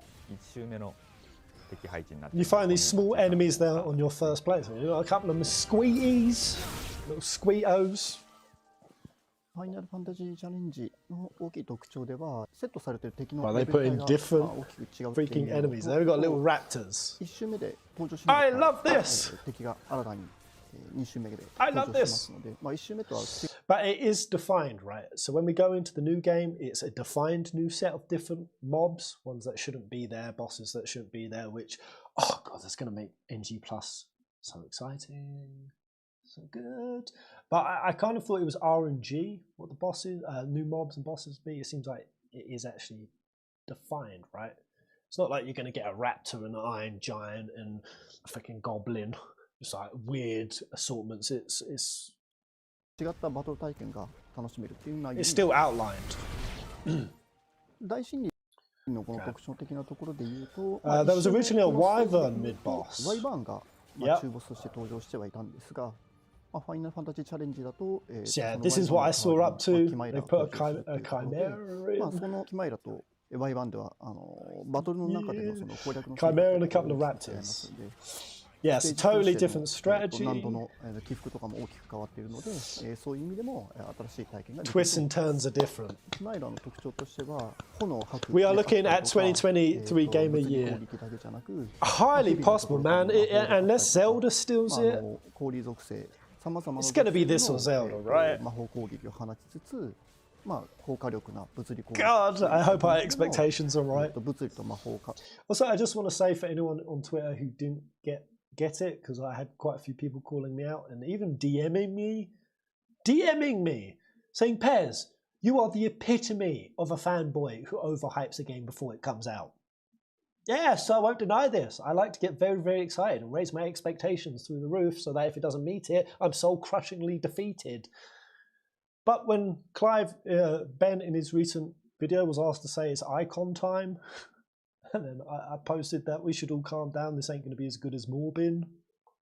And then everyone just kept messaging me saying, like, Pez, it's not cool to crush on people's excitement. It's like, people really don't get the Morbin joke. People don't get the Morbin joke. People are retweeting about the Morbin, the icon time thing. They don't even know what it's referencing. 組み合わせた中型のモンスターとなります。ファイナルファンタジーチャレンジではこのような強敵が新たに登場することになるんですけど、この状態でのクライブっていうのは今まで、皆さんが培ってきた全てのアビリティを駆使して戦える。You developed in your first playthrough. Cool, so be able to run through with all of the icons. So we're going to have 7 stances in total. No, 6, right? We're going to have Odin, we have Bahamut, Shiva, Guru Titan, you understand. Ifrit, we're not going to actually get an Ifrit stance, are we? Are we going to get an Ifrit stance, you think, maybe? Because we're going to turn into Ifrit, but we're actually going to get a stance, a stanky stance. Maybe when Clive's arm goes necrotic and Ifriti, when he starts merging. And then when sneaky Leviathan, because they've been lying this whole time, Leviathan is definitely in the game, and when they said there will be no surprise icons, they were actually fooling us. I'm going to get Clive in Levy mode. It's either six to 8 stances we're getting. Put up a solid fight. Nice. 1周目のアクションフォーカス、ストーリーフォーカスでは、このシーンでは、first playthrough, the only icon available in this area is the Phoenix. 2周目のファイナルファンタジー Basically, I don't want the mobs so squishy that you can't pull off your dank combos on them. 召喚獣の力を最大限使って、新たにバトルが行えるという状態にあります。My theory, Torga's secret icon Fenrir. See, a lot of people think that, but again, they did say there would be no surprise icons. My theory is Torgal is a ether conduit. こちらは、I love this area. What have they switched up in here? クライブが訪れることになっている場所な So んです this け is ど、Iron Kingdom. Yep, we fight the Iron Blood 捕ま fanatic. えている敵兵士たちですね。大きな斧を持った Yeah, 巨 what 大 did な they switch 兵 it 士が to? いますけど、これらと戦っている It's gonna be so exciting re-going through an NG という Plus, ことになります。 seeing what the new. ファイナルファンタジー Good job, guys. Replayability for days. フ Oh, ァイナルファンタジー同 an じ Iron Giant. テス巨人変わってます。 Sweet, an Iron Giant and a で few テス巨人 troops. の戦闘難易度、敵の強さっていうのも大きい斧を持った兵士に比べて全然強いので、歯応えのある Very バトル cool. がここで新たに楽しめるようになっています。 I'm gonna be Suzuki levels of good at this game. けど I swear こ it. れは自分としては FF を代表するモンスターの一つかなと It's gonna be so good! もう遡れば FF2 あたりから出ているモンスターなのでドット絵の鉄巨人っていうのが存在しますね。で、その上でこれ天野さんのデザイン So yeah, I need to get these precision counter デザインっていう shots. ものが存在し These ますので、16でも出せ a る lot of precision countering. You can even counter when you get knocked back. 今回のこの If you time it, 16の中で you は go into the slow mode. あ A る lot 種 of 魔法 ways の to 力 counter. を原動力に動くというような設定 Even を when you get 使わ smacked. せていただいてます。 Animated by way of magical この power. 鉄巨人なんですが、魔法の力 In addition to it moving by way of magic, 戦闘の中でも Iron Giant also uses 魔 mostly 法を使った、攻撃っていうのを行いつつも、この巨大な体を生かした物理攻撃、巨大な剣を生かした、剣撃アクション等で、近接と遠隔の両方で、戦うことができる、大型ボス、機動力が高いっていうところが、大きな特徴となっています。Okay. High level of mobility. I mean, Iron Giant's looking pretty slow. Have you guys got the reaction times for a game like this? Like I said, I smoked a little bit too much weed in my early 20s. はい、さまざまな召喚獣を駆使して、 Damn it, なんとか weed. この難敵を無事倒すことができましたね。 Okay, 各ス cool. テージ、この Kind ような of サプライズ surprises await you in each stage of Final Fantasy mode. Oh, what are the kind of surprises? Tomburies? We ain't seen a Tombury yet. Oh god, I hope they stick Ultros in just somewhere. Gilgamesh, man. Gilgamesh is the one to introduce at some random point. Yes, we're gonna have a Gilgi fight. Sure. I hope he's significant. I kind of felt, I don't know, Gilgamesh was actually story relevant in 15. I didn't like the change to him. Like, that Gilgamesh had one arm. Gilgi's supposed to have 6. Or is it 4? Either way, bring him on. Will Pez play Lies of P demo? Oh, that's actually I was watching some videos on it. Actually, it does look very good. I saw a fight against some donkey-headed dude. Tomry in first dungeon. I hope it's pretty soul-crushing on the NG Plus stuff. But there we go. That is really, really cool. That's definitely elevated my excitement. I think I 100% agree that the demo is just the first 2 hours. We can't make too many assumptions. You know, tissue paper, unresponsive mobs, and we were gifted with more power in the iconic part than we were supposed to. But I just feel like there is a lot of people saying that my concern that they haven't catered the game out the gate to people who do want a really challenging experience is valid. It is absolutely valid. It is valid to say that from a demo. It is valid to say that from the level of easy accessibility that they've put into this. I have friends who they would jump on 16 and they would hype it. They're going to skip the story. They will skip every single story cutscene. I've berated them for it. I've told them just stop, watch the story. No, I don't care. I just want to come into this for a challenging game. And there was no reason why I think they couldn't just add a third tier. It's just damage scaling. Just stick on the hard mode, man. And then still put the Final Fantasy mode on. I'm still going to stand by that. I believe that full-heartedly. And yeah, when people just like, it's just a demo. It's like, well, no, a demo's supposed to show you. I want to die in my first playthrough of this. I mean, I definitely will. But I want to die a fair few times. And it's very valid when you think that 15 didn't kill anyone. So we'll see. We'll see how it scales. We'll see how what actually happens when the game comes out. I want to quickly watch this with you guys. Was there anything you thought or felt or noticed in this? It's just a little 1 minute. Yes, skipping story is degenerate as hell. It's very degenerate.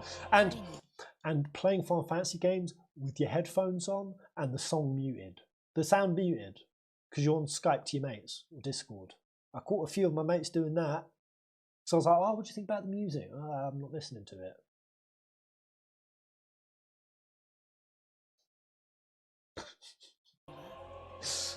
Right. This is a cool little artistic look at how harrowing that is. Freaking mountain of dead chokies. Look at that guy just hugging his chokey. Right there, like Clive just standing on this pile of corpses that he's killed. I mean, we're going to assume that, which that's very dark imagery right there. Again, I've got Vinland Saga so in my head, but they talk a lot about creating a pile of corpses to reach your destiny, to reach your goal, and that it takes mountains of sacrifice to get there. I think you just look at that and there's a Zuna in Chichery down there. Clive killed a lot of people, man.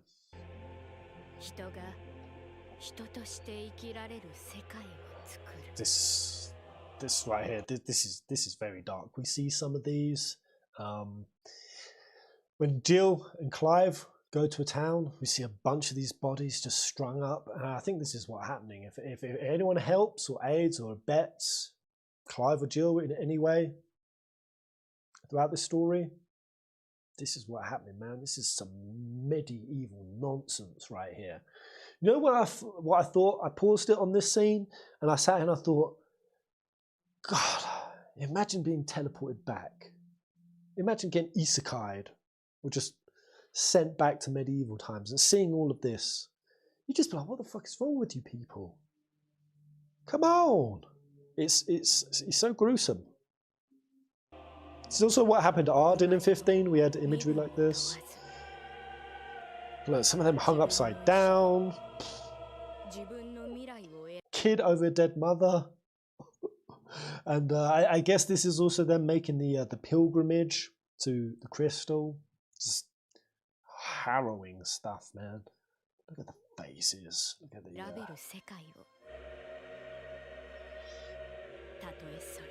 very grisly. Wonder where is this? What tower is this? Oh, see, the other one was them going to Sambrique. Is this Crystalline Dominion? No. Where is this? Wait, do we even know this? Is this Northern Territories by any chance? Because we did see in one shot, we saw like a very thin, like crystal. It flashed up in one scene, and I actually think that might be what Drake's eye is. Oh no. Is that in Wallode? We see that big towery structure. Either way, I don't know. This could either be Wallode getting like pillaged by Barnabas, or this could be when Rosaria nuked the Northern Territories.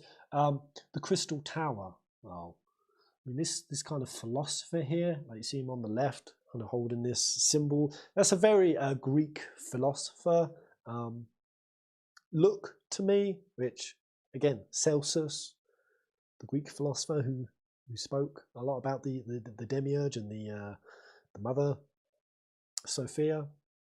I see a lot of that. Do we actually have like a crystal tower in this? When are we going to unlock some sort of airship?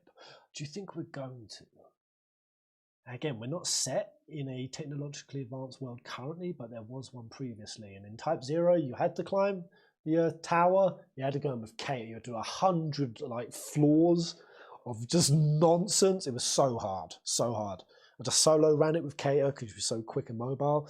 Oh no, it was actually before that point. You then, yeah, you unlock a secret vault and you get an airship. I wonder if we're going to unlock some like old tech. If any of it remains. It was 1500 years ago, but maybe.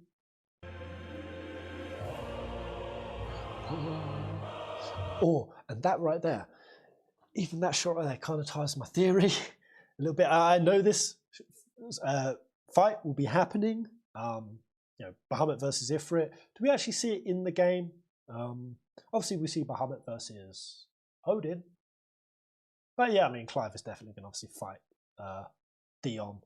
But potentially, I just still think that this could be the much bigger thing of what, you know, Clive was going into outer space, man, and there were pew-pew Bahamut lasers. I still think it. Dion's going to get sabotaged by the cosmology dragon. And that's also part of the significance of that. Yeah, those lasers. Yeah, we see that in space as well. That's what's. Oh.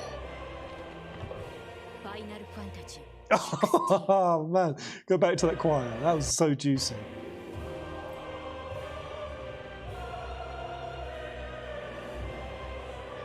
Four more days! 4 more days! Oh, there was a cool shot of Barnabas and Clive fighting. Oh, go back to that bad boy.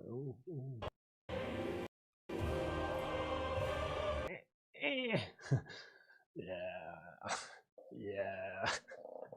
Oh man, this game looks so good. I think raw human emotion, actual emotions is what made Yoshi P great.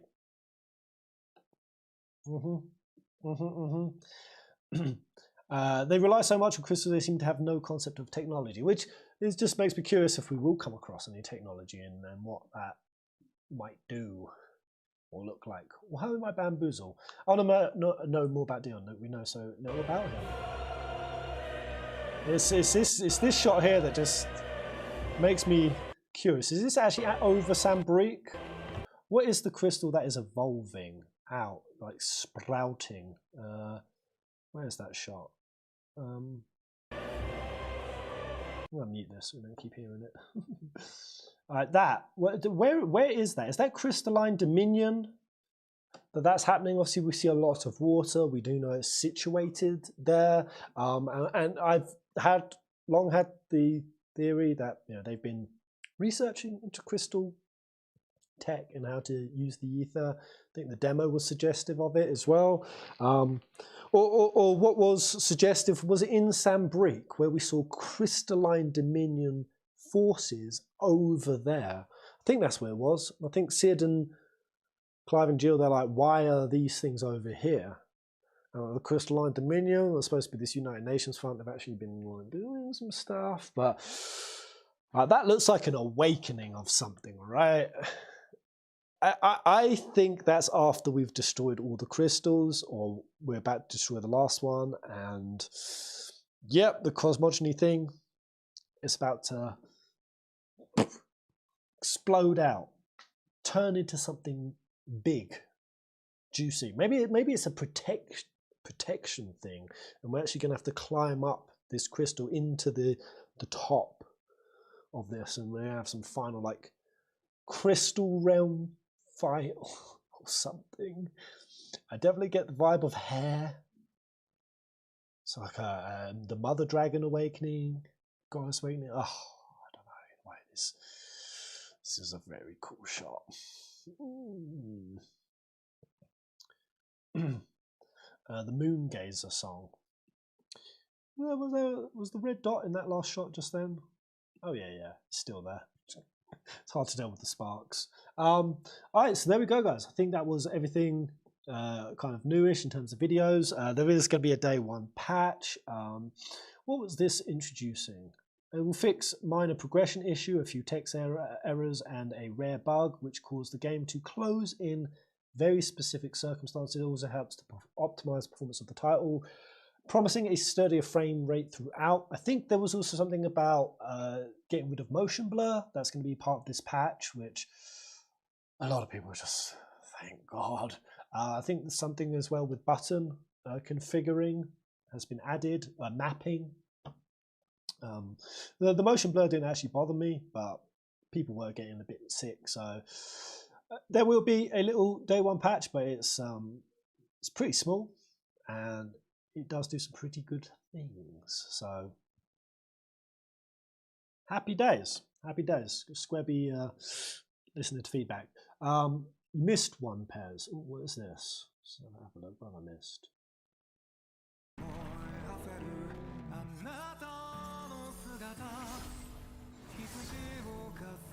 Is this the Moongazer song?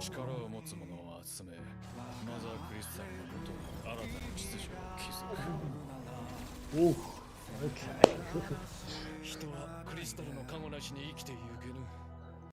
Ah, right. So that shot was Sambrique that we saw just a moment ago in that previous. The little girl on her knees, kind of with the burning shit around. That was the little spire. There's like a little sub-spire behind the bigger one. So I guess it was just a sort of angle. And we do see a shot with streets burning and stuff. Oh, which then Clive standing on a pile of corpses. Clive going to deliver a lot of ruin and destruction. I guess that's what that shot could have been. Unless that wasn't modern times. Because you did see that Greek-looking guy with the spires. Like maybe that was back in the past. Like, I assume if it was down on this planet burning shit before, right? And destroying stuff. I don't know. Wow, this is a cool song. Oh. Yeah, it's that. It's like that flowering. Something of flowering. Oh, I'm definitely going to know how to sing this song in all Japanese. I mean, I did it with, Bump of Chicken. I still don't know. I'm probably not pronouncing any of it right, but this is a nice song. I'm going to binge this.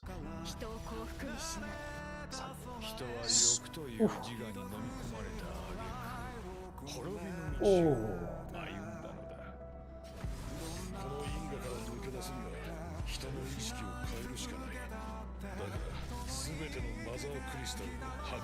What are they saying?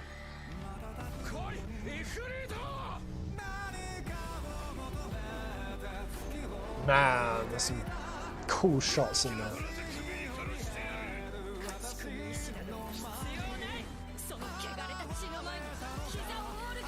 What a little ballad.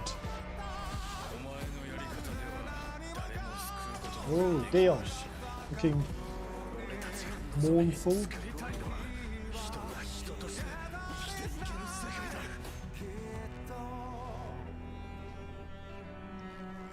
Wonder who's, is that a grave? I wonder whose grave that is. They're kneeling down at there. Oh no, maybe no. I don't think it was a grave. I think they're probably just looking at the flower, right? There's flowers growing in the blighted area. And there's also this chick. This lady's with us. Who what's her name? Haggard old crone. She gave us a real bunch of lip when we saw her. I guess maybe this is after they've like destroyed a crystal or two. And they're starting to see the world like bloom again. Or are they mourning? I don't know. Oh, here we go. No, there's this rock here. Ah. Ooh. That's Charon. Wait. Who's Charon? Charon? It's not the guy who got squished, is it? It was like brother. No, that happened way back. Did they engrave that on there? What is that? Is that the same as the brand, the bearish brand? Yeah, that's a nice song. I like that. Yes. Yes.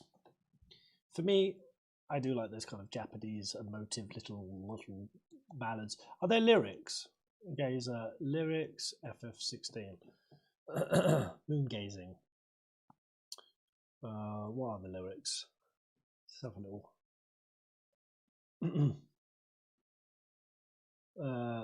Is this it? I was searching for something, moon gazing, frightened of the storm. When you appeared to me, I was so glad it was you. I've no doubt this flame will never go out, just like nothing ever happened. Is it a Jill and Clive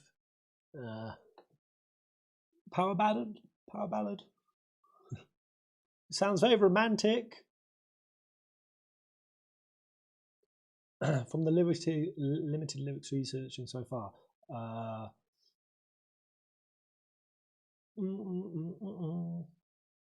Okay, yeah, that was correct.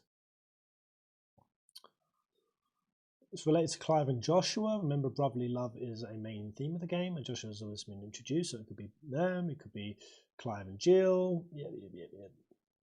Any and all of the above. Anyway, anything else to watch, guys? If not, I'm going to go and I'm going to master some combos. Get back into this demo. Get my wee little peasant-y body warmed up. I'm also a bit hungry, but I'm also very full of pizza. I ordered a pizza the other day, and they delivered me 3. And when the takeaway guy handed them to me, I took them. And I said nothing. Does that make me a bad person? I took all 3 pizzas. And now I have a lot of pizza.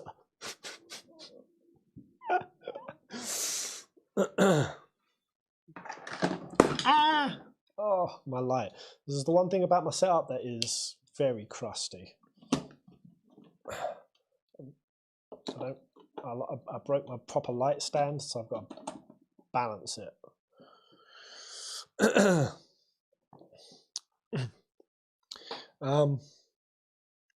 Yeah, let's go. Let's master some combos. Let's do it. Okay, let's switch desktop sound on. But has the stream been stable, guys? Mostly, I'm like really shocked that it's not kaputted. Have there been any like frame rate drops? I'm not getting any notifications of it. But let's see what happens when we actually open the game. 13 years past. Clive has been robbed. Army of Sambrick. Yeah, put into their service. Greasy infiltration. Yeah. Okay, let's go. Yeehaw! Was there a lore point in the iconic battle? Was that active? One of our sentries has failed to report, my lady. Your orders?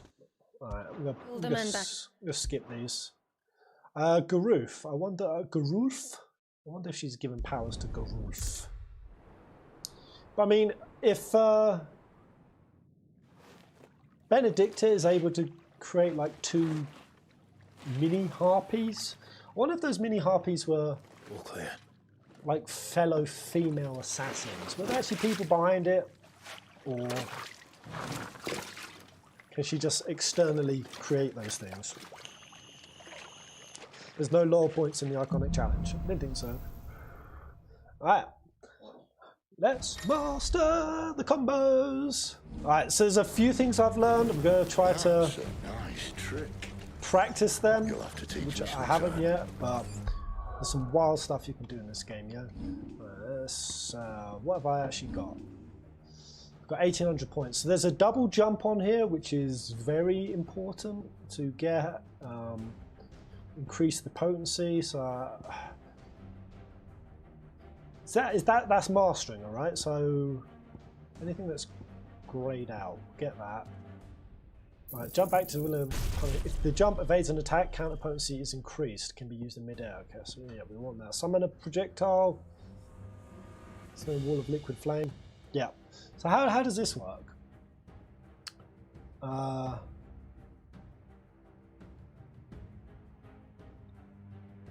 Oh, is that an actual ability that you've got to equip on? Ah, right, yeah, these are abilities. Yep. Okay. You can't unlock these. Are these permalocks on this mode? And then everything else is already unlocked, right? I can power up, but have I got this double jump? No, I want to master it because you get a double jump on the master, I think. Simply counter chain, launch projectiles. Oh, we'll get that. Right, yeah, stomp, jump, that's it. You can master that again, can't you? Hold square to view, okay. Ah, you can press this to get the, yeah. Mastery increases maximum number of kicks to 2. Right, yeah, so I've got that now. Okay. Ah, right, yeah, so this is how you get airtime. You can combo these with like square attack. If you do that enough times, you can. I'm not going to do anything that just increases potency. Allows assignments to any icons. So the other cool things, you can mix and match all of these bad boys. I want to use these points wisely.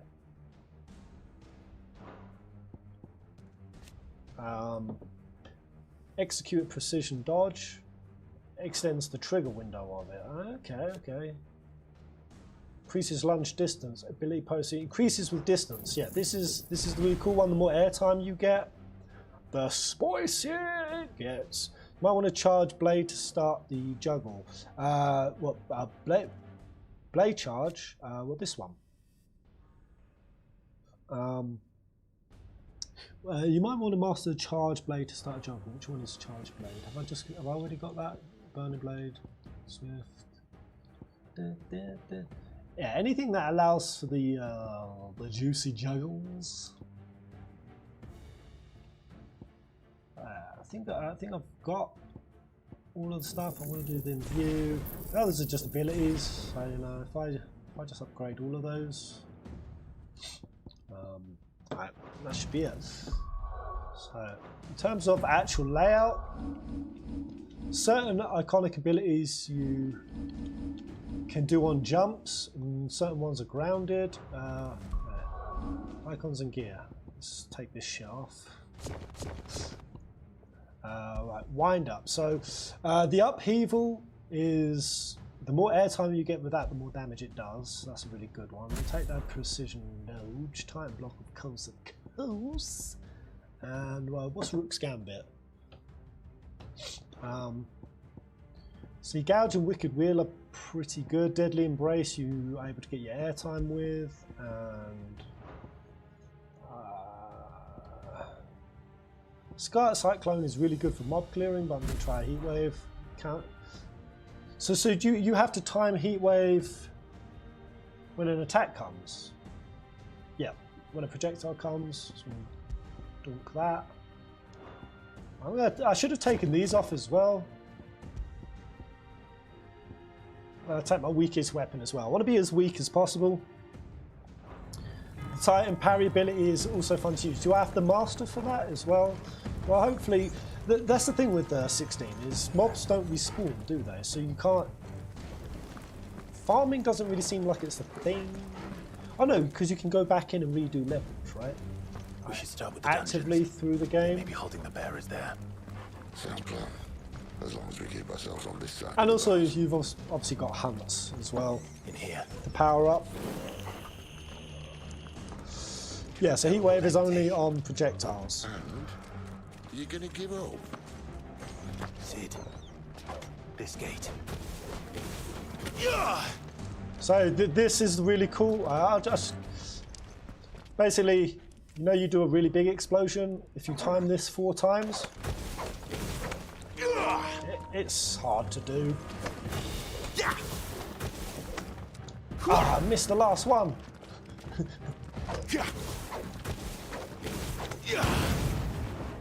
Bam. You do a big explosion. I've even seen people juggling these. It's hard.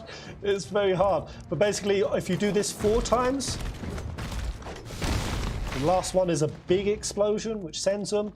And also you can, this is how you can also extend your airtime. It's really awkward though when you're holding triangle to then press square. But I have to move my fingers. I've got a broken monkey paw. But if you jump, that's also how you... So I've seen people comboing this stuff up. If you master the magic weaving, the timing gets extended. Has no damage taken on Benedicta. Boss gives you a hidden item at the end. Really? What do you think? The timing is mid-swing. Yeah, and each swing is, it seems slightly different timing, so you can't just... You have to visually kind of pull them off. I don't know, you probably can't time it.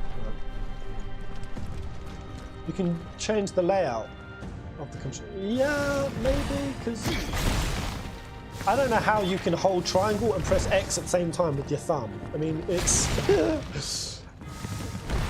have you guys found any remapping of your controllers helps? John B! Hey! John Bezos!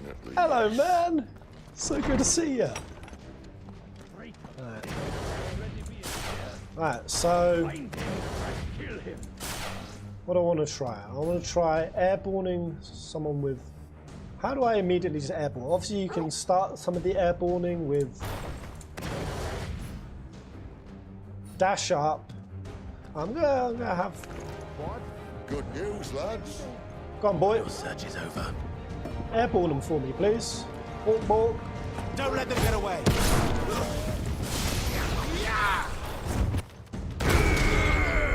Oh, collateral upheaval. Damn, that's a pack cleared. So that's what air timing can do for you guys. I didn't really extend because there's a ceiling, but collateral upheaval is what you get when you more or less double airborne. And you see the damage. It wipes the floor. This door only leads to more royalists. We'd better find another one. Right. Take your pick. I'm gonna try some other little combos. Try some of the shot combos. Jump plus charge blast is a launcher. Wait, oh, is it? See, jump plus charge launcher is hard to pull off. So you're saying that's a launcher for you, right? But how can you pull that off in mid-air? Unless you're... Right where the royalists left. Unless you combine that in air combos?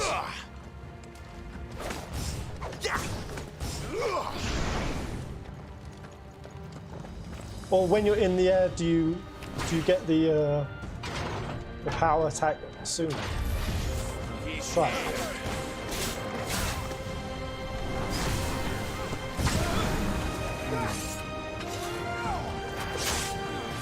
So wicked.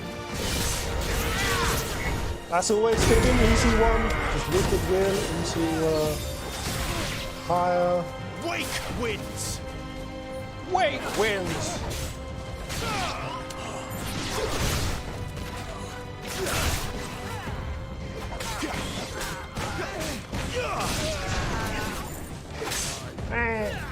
So focused on combos, I love that.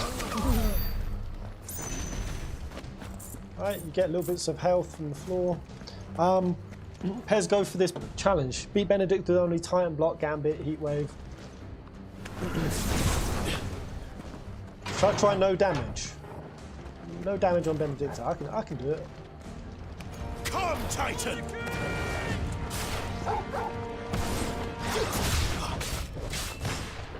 Oh yeah, you can also do your big ground slam, right? So... Oh, that's an extreme down thrust as well. Is extreme the highest one you can get?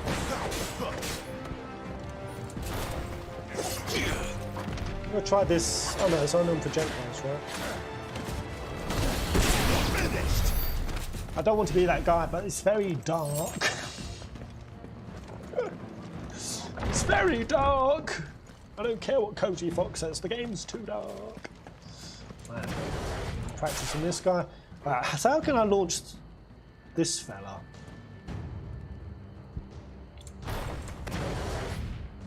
So I mean, what are my launches? Really? Welcome back, Lord Command. Oh, I'm not staying. So if I try, right, he should send a projectile at me soon. Right, what did I have it on? Oh, it's heat wave. Oh, I pressed the wrong button. Yeah. Lol, lol.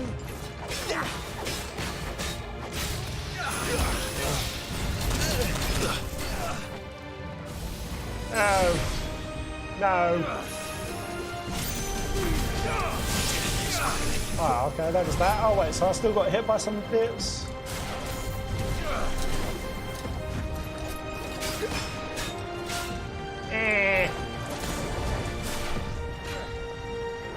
Keep your distance, boy. Go, boy.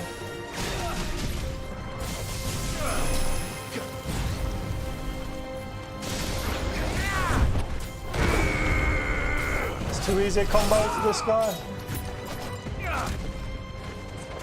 Can this guy even get airborne because he's a big lad? Well done, Torgo. Don't heal me, boy. Too slow.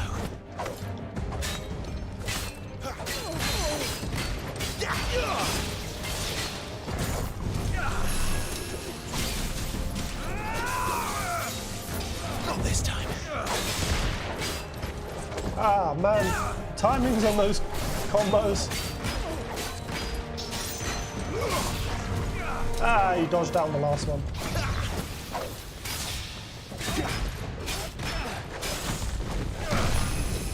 I did it, but...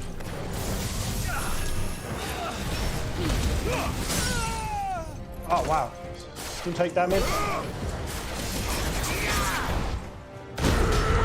I've got the double jump right now. Oh, right, there we go. A bit of limit break goodness.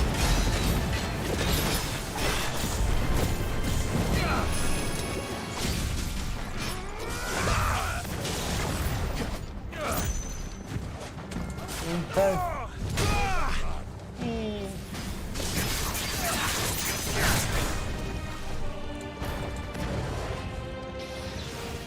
You know what to do, boy. Come on, Porgy. So those are...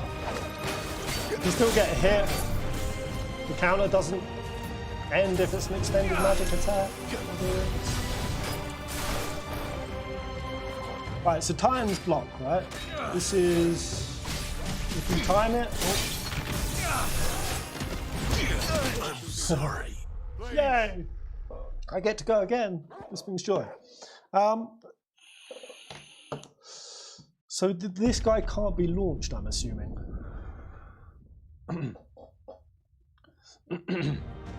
Key thing, it isn't double jump to jump off enemies so far, at least there's no base double jump in this game like DMC. Yeah, you can double jump off of enemies, which I think you can do in the air. There's something, oh, I'm going to keep sending at this guy.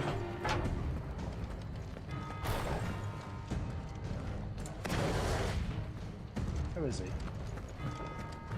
Come out, mate. Where are you at? Right, where is this fucker? Hey? Wait.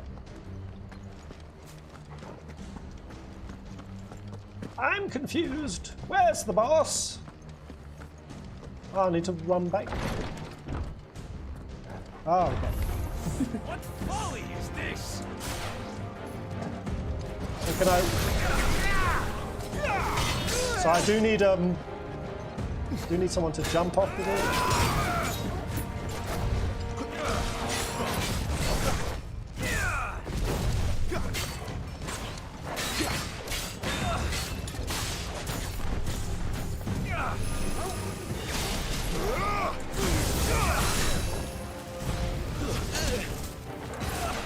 fucking Titan. Alright, go on, mate. Give us a hit. There it is.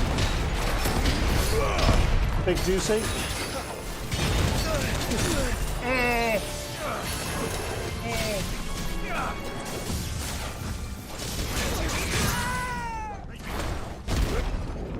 Oh, I thought I was still up in the air, but he staggered.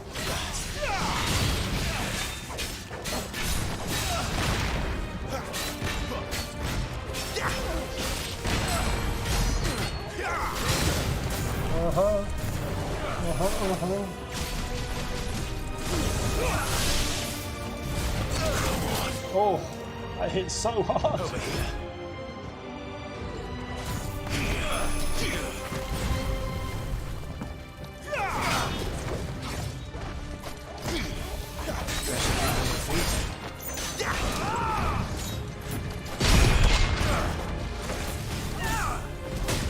Ah!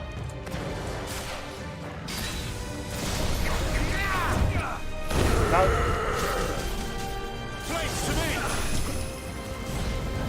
Woo.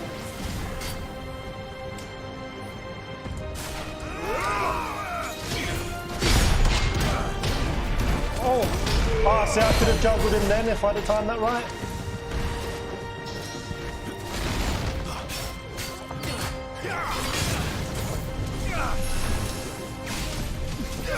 Too slow.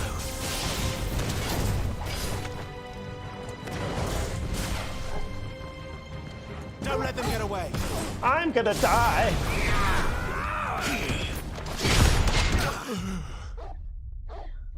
That's interesting. So I hit the block combo or the block timing on Titan's block, and he still did damage to me. So it seems like even with like Heat Wave or Titan's block, you can still get a little punish, chippy damage, or if they just continue their attack animation while you're doing that, you take damage. It was multi-hitting, yeah. So hitting these counters and whatnot, it doesn't count, it doesn't necessarily cancel any sort of chain the enemy's doing. Which is good, that makes it less that you can just spam it, because in all honesty, the timings, the windows are very generous on most things. Come, Titan! I've been waiting for this. So Raging Fist, you can't do that on a jump.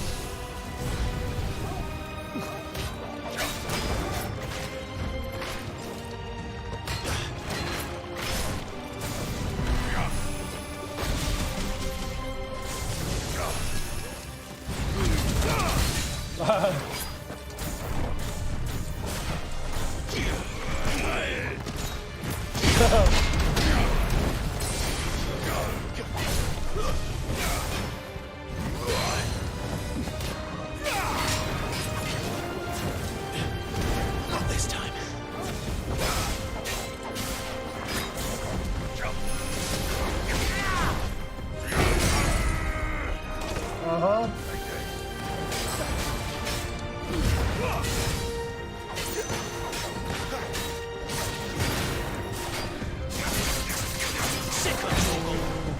Am I doing my weird lip bitey thing? I always do.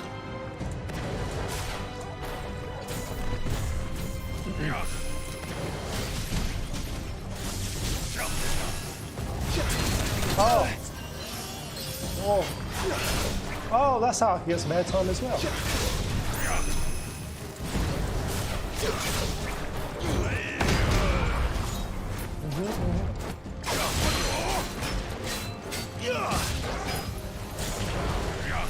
Wake wins. Oh. So can I get super airtime with a double jump and then a deadly embrace into the fist? Oh, sorry. I'm glad. I'm glad. he's boom smacking me, so I can keep going. So like a double jump into a deadly embrace, that should get a lot of airtime, and then make for the big Titanic schlank. Let's give that a go. This game is hard to master, Piz. It's for me. It's the it's this combo here, man. It's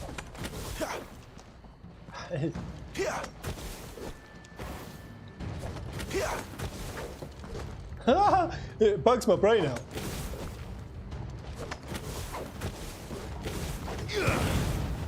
There, I mean, you can do it, but in the heat of battle, it's not the easiest. Pez, if you use Raging Fist instead to block, a perfect block, you get a time damage as it freezes enemy. The animation. Also, if I use Raging Fists in perfect timing. Let's try that. Oh! Oh, very nice. Nice one, man. That is cool. Soil and stone.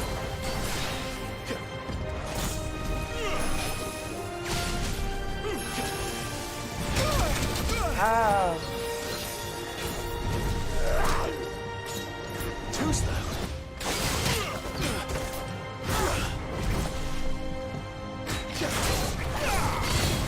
Wow, that's extreme down thrust.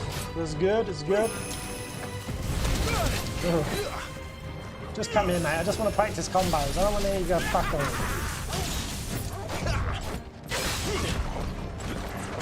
Come here!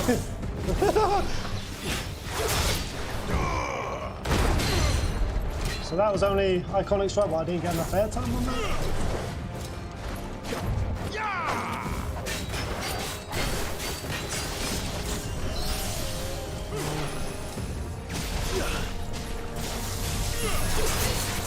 Come, Titan!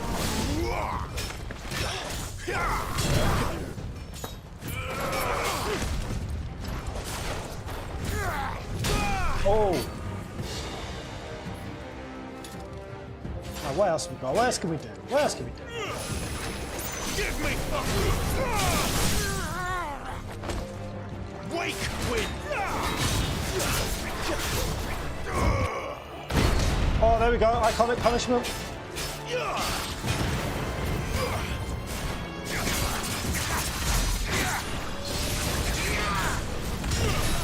Alright.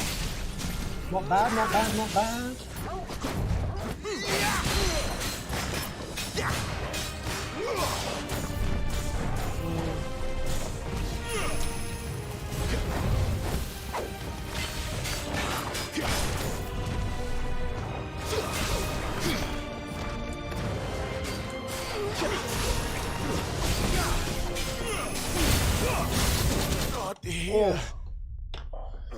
This is so engrossing.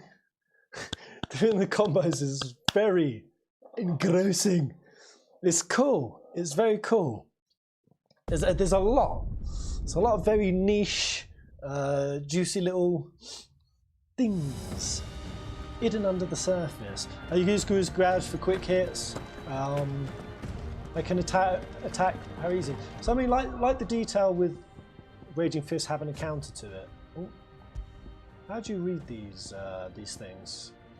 Are they described anywhere? Oh, step forward, deliver high blocking enemy attack, but the step forward increase the potency of the following punches. Right. Hold button to wind up, attack further, increase the potency. Yep, yep, yep. Can I mix and match these yet? Not just yet. So I'm wondering what is the right configuration to have. Because it's always good to have sort of Titan's thing when you get airtime, so you can get the upheaval. But even the order at which you place. Ooh. Wait, can you fall off? Oh! Ah! No! Shit. I sent myself back.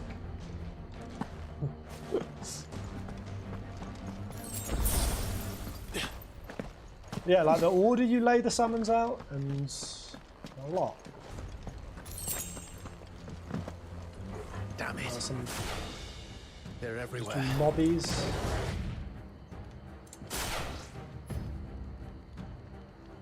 So can I do my double jump after Wicked Wheel? Get some air time, these guys. Oh, you can! Oh! Oh! Give them all you've got, boy. Garuda, lend me your strength. Not this time.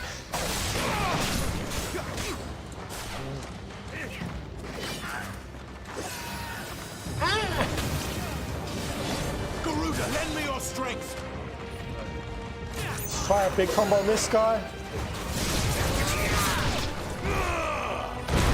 Oh! Collateral upheaval times 3!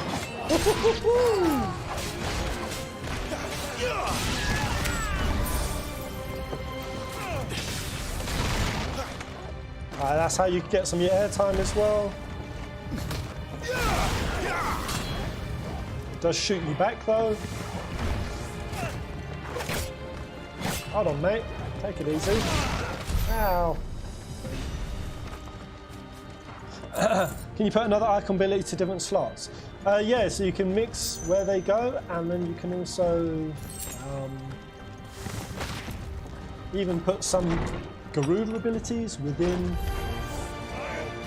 Titan abilities. What do you think for things like upheaval? You probably want just a...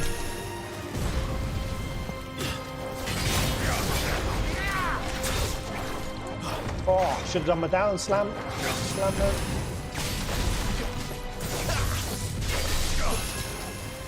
Not this time.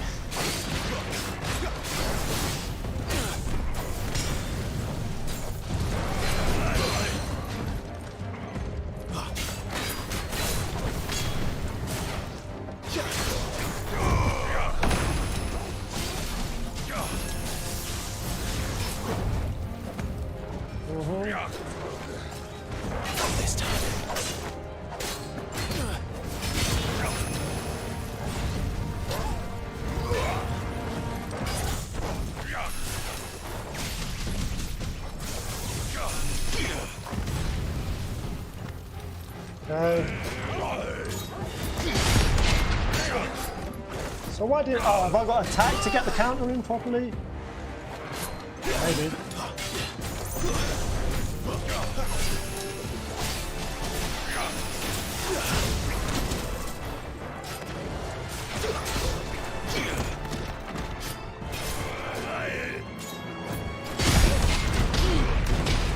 Oh, nice.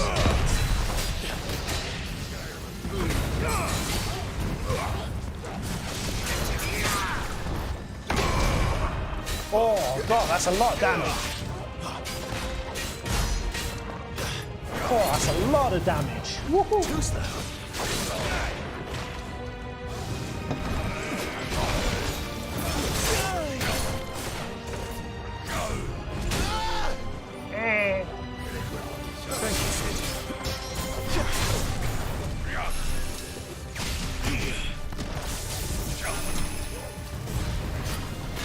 Okay, big counter.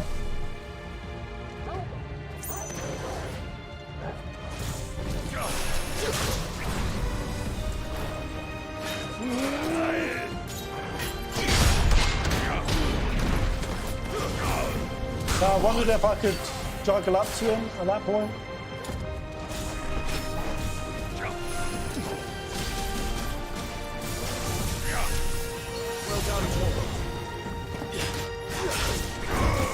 Big air time.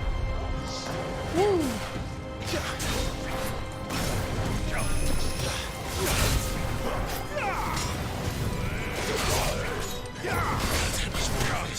Oh, Forgive me. shit. You killed me again. Alright. I'll take him on. Like I was in the game. But really cool stuff. Very cool stuff. Anything else that I'm missing? Any combos you guys have seen? I mean, the way that some of these videos string the combos, they're crazy. Roots Gambit is also a parry you can do. Ooh, might put that on. Ah, see, gouge is kind of basic. Okay, Rook's Gambit is also. That's a physical parry. Very nice.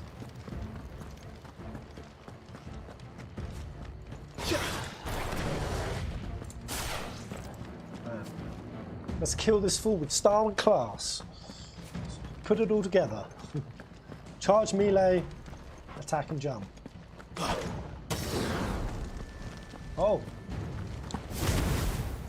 Oh, Mizazzy! Yeah, boy! That's a very nice.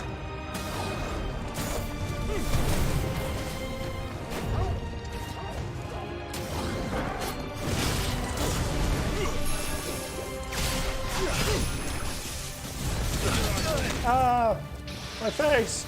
Clive's beautiful face! Not this time.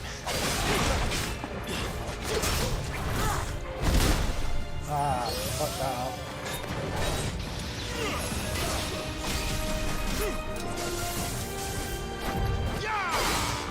How quickly can you charge that?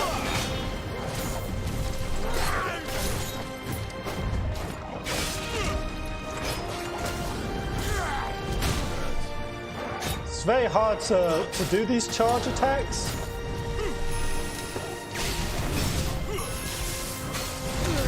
I mean, that gives you some airtime. I don't know if I just disappear. That's better.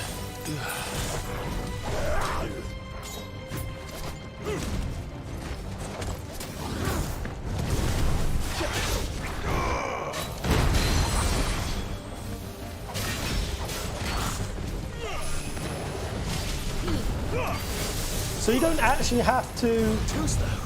If you do a projectile, that's when you'll get extra, right?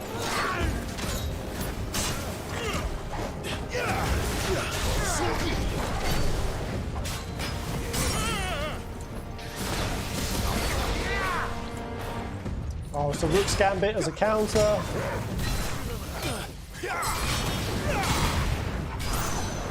Oh.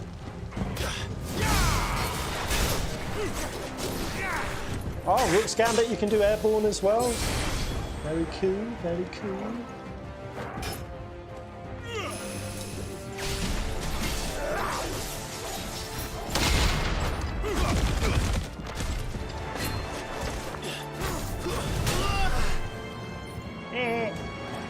Let's try.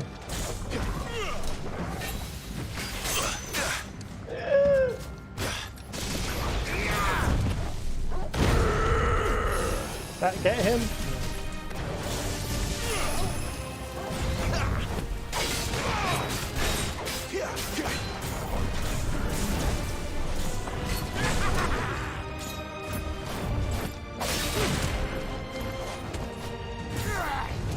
Ah, just missed Rook's Gambit. I like this game! I like this game!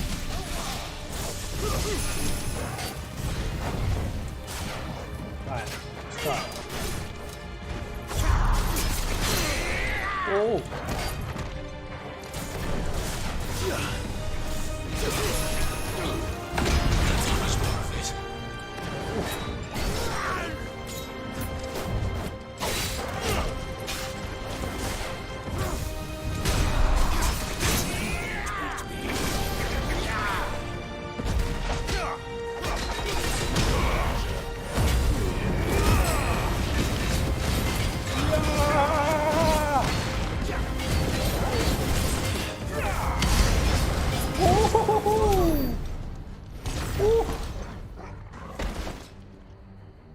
Those limit breaks get wild, man. Yeah, there is a lot to toy around with in this. It's great when you. I knew your name was Annabelle. Curse you, Andy. That's why you've been insidious at times in these streams. You insidious woman. When you land Raging Fist, be sure to spam square to extend it. Oh, well, you spam it. It's the same with the heat wave and other multi hits. You've got to spam, right? So that's how they extend. These poor sods didn't know what hit them. This makes sense. So let's get into some mobs, see what we can chain together with some actual squishy boys. Which way did I just come? Ooh. It's so dark. Where am I going? Oh, this way. Lol.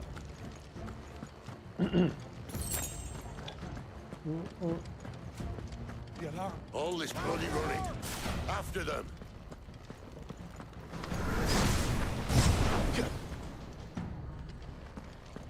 So if I charge this, is it a fire blade or is it a wind blade? So we've got the root on. So We have them! Seems they were expecting us. You don't say.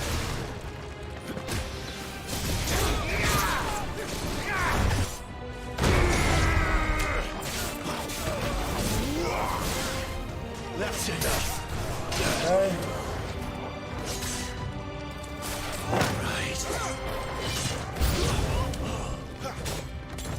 Oh, I've not got Torgal on. Lol. Get him! Keep your distance, boy. Ah, I didn't have anything.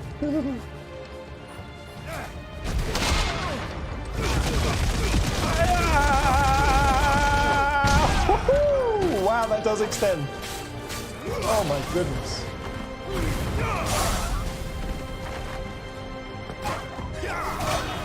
Wake wins! So I can double jump, bring them up to me. Ah, so I want to go into Garuda, the Wicked Wheel. Alright, let's try again. So if I jump, pull them up.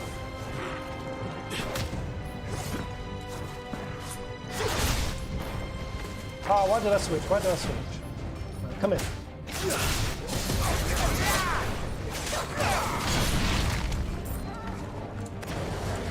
Woohoo! Woo-woo!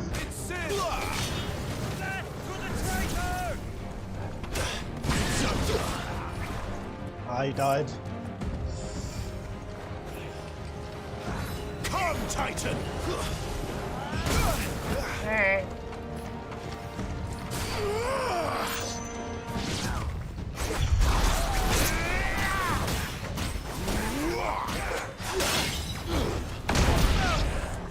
Ah, not so good, not so good.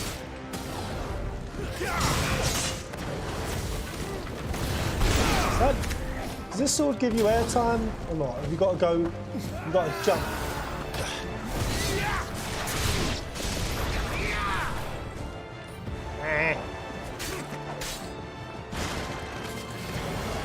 Yeah, the mobs are pretty lazy, to be honest. Oh, Torgal, did you just steal my thunder? Fuck's sake, Torgal. Also, something nifty is to use Taunt. You can bait the enemy to attack you, so you can easy time dodge blocks and parries. Yes. That makes sense, that makes sense. So it doesn't just make them aggress onto you, it actively makes them attack. Very cool. The only way is through the chapel. Right. Great Grieger must have plans for us. Wait, I wonder who Great Grigor is. Great Grigor must have plans for us. Have I've got a few more points. Increases the shock waves. Increases the number of hits. Increases distance on the shift. Where's the slam? How does that do?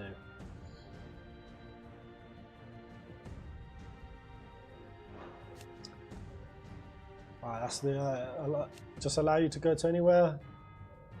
Yeah, that's what most of these masteries do. Just allow you to equip it somewhere else. Right.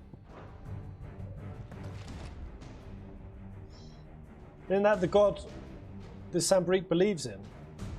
Well, he said, well, one true deity.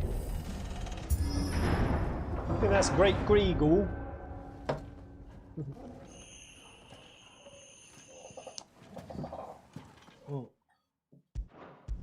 Let's get going. Let's fight some Garuda girls. Well, Sid. At least it's not the next one. Ah, gotta stop switching when I don't mean to. You just put me down on my arse.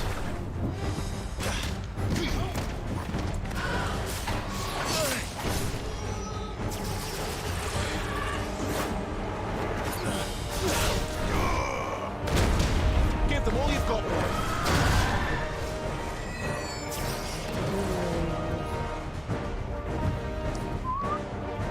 Don't let them get away.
OR, me peasants.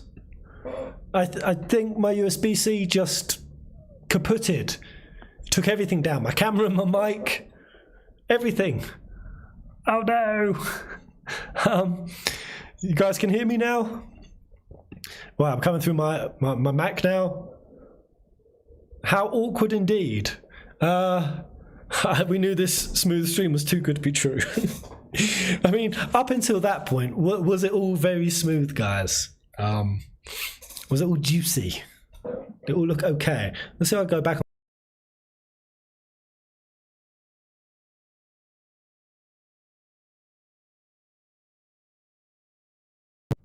All right, I guess I just cut off a second ago, right? So I'm just curious if a crash like this happens during 16, what I would do. So my mic just cut out, right? So for some reason I can't reconnect. I'm going to just try again. Let me know if you can hear my mic in 3, 2, 1. Oh no, the microphone's actually gone from the options. So I would switch over to Mac, and this camera, it's nowhere near as good. Can I get the stream back? That's the question. But thank you for being here, guys, and riffing with me, helping me to test all my shit. It seems like if this happened on stream, I would also lose the game capture. It was smooth, now very peasanty. Just gonna see if I'd be able to reconnect, because obviously the last thing you want to have to do is restart the stream, but for whatever reason it's not picking back up the Elgato. So if I unplugged it and replugged it back in, would any of this work?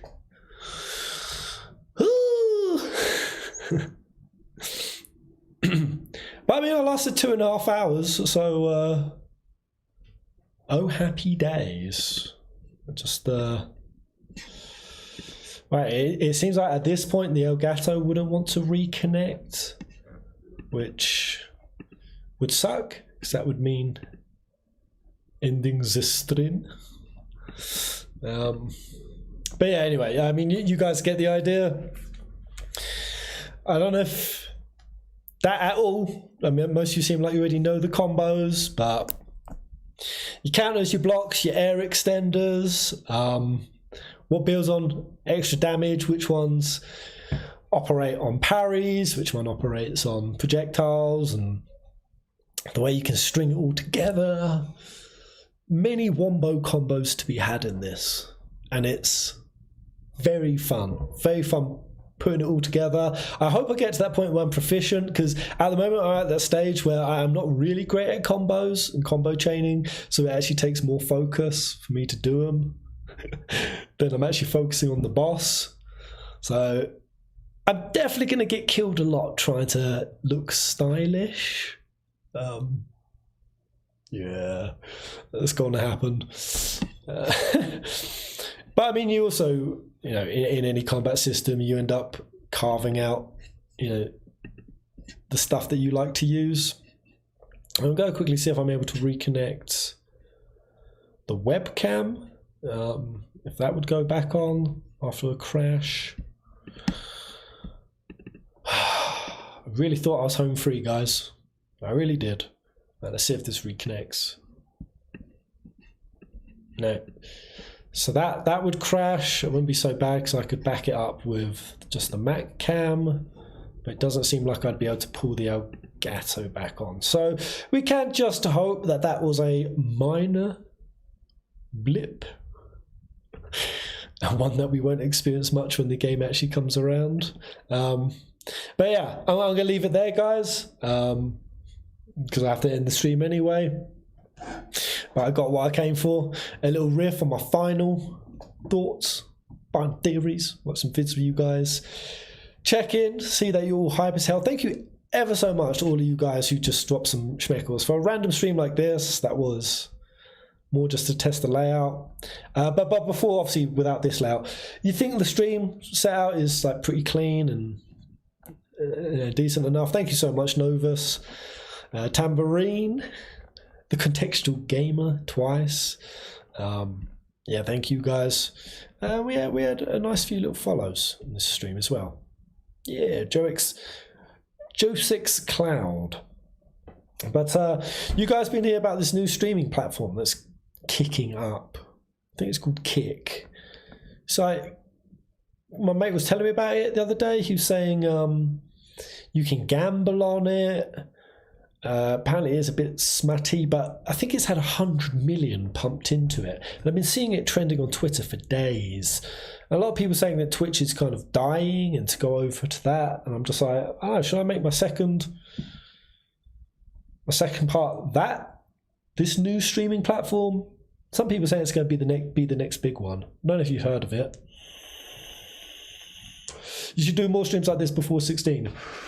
Yeah, just hop in and riff and stuff. Oh, so my camera's maybe just come back on. Oh, okay, I've just reconnected my camera. That's surprising. That's actually worked. Let's see if I could actually now reconnect it onto here,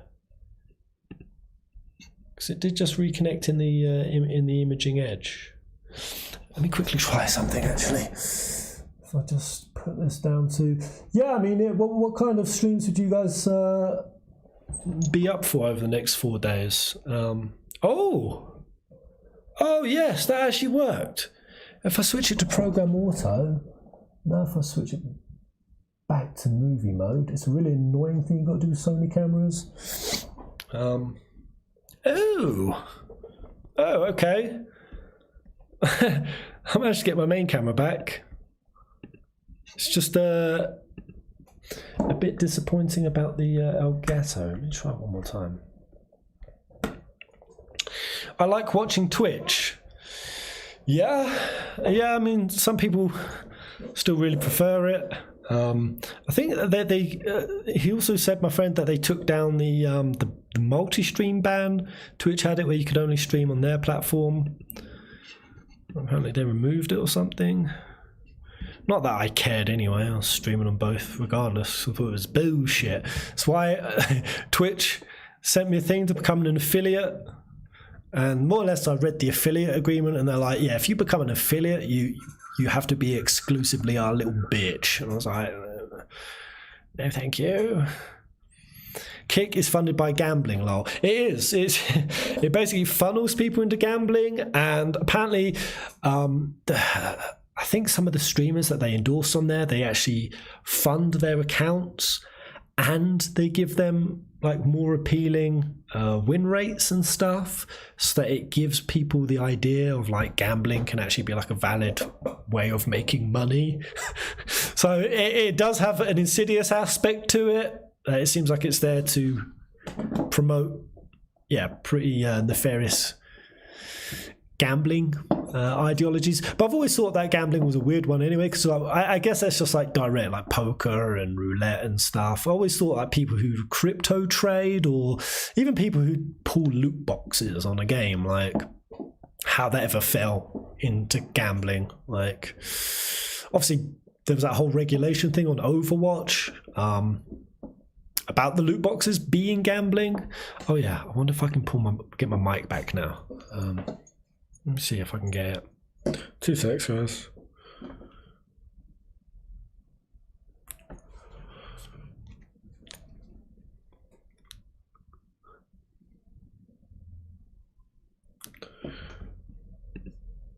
Hello? Let me see if this is this reconnected.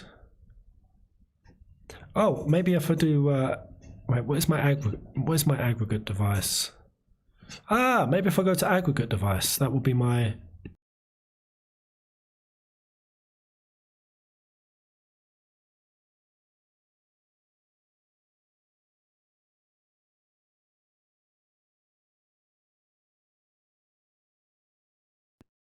Oh, there we go.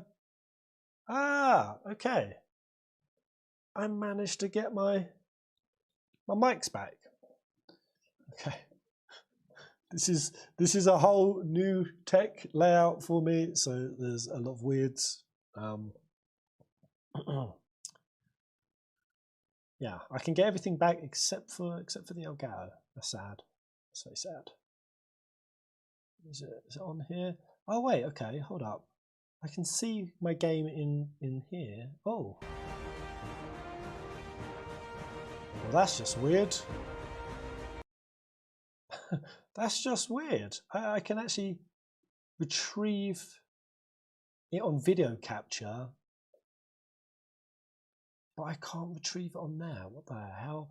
Let me just create a backup video capture. If that Elgato one goes down, what if I re-add it? Does that? Oh, that's strange. Yeah, it actually just died on the singular asset.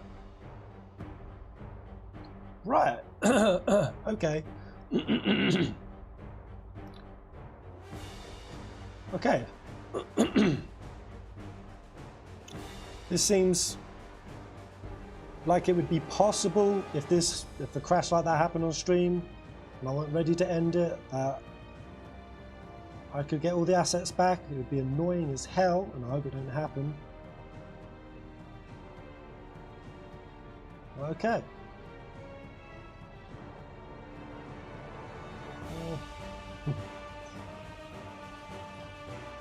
God, I love this music now. Me one heck of a journey. Right, I got it all back. Just quickly let me know if it's running smooth. Oh.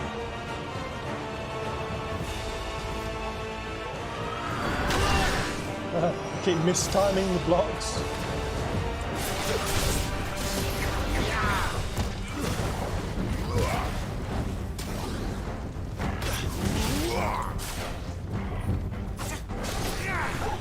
Soil and stone!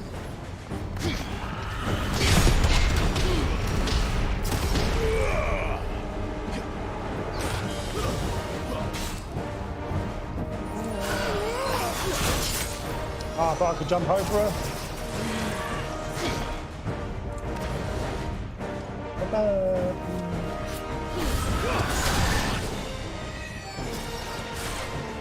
Over here.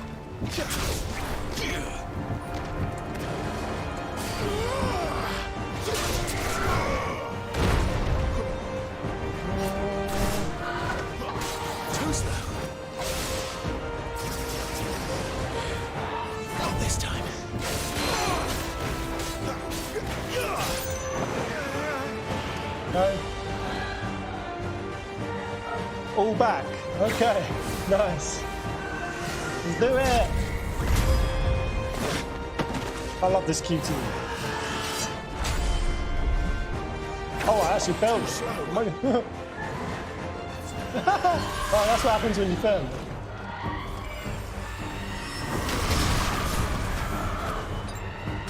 Yeah, potion. Okay. Woohoo! I'm getting whipped around.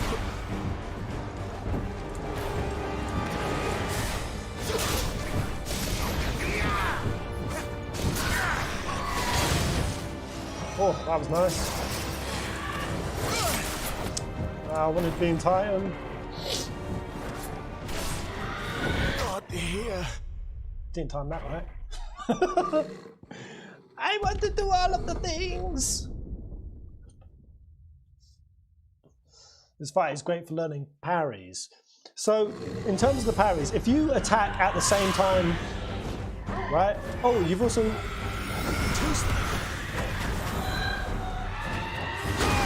If you attack at the same time as they attack, you get it, right? You've also got a quick L1 recovery.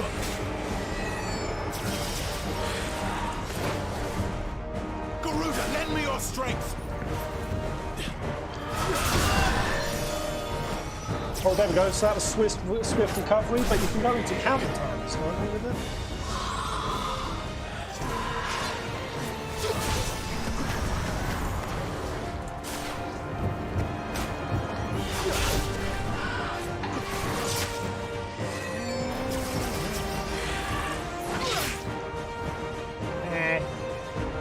Maybe not.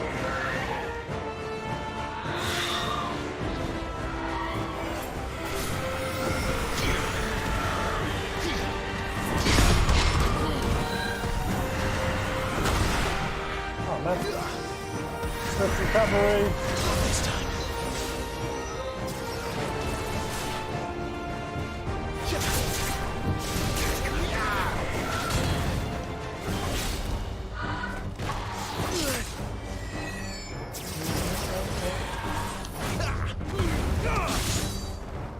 Okay, interesting. So I did use Heat Wave on physical as well.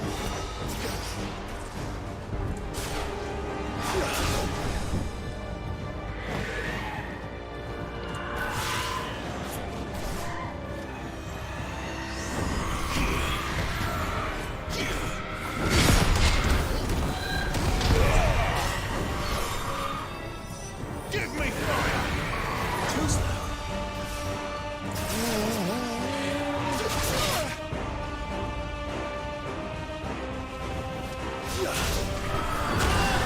Oh wow. She's catching me all day, every day.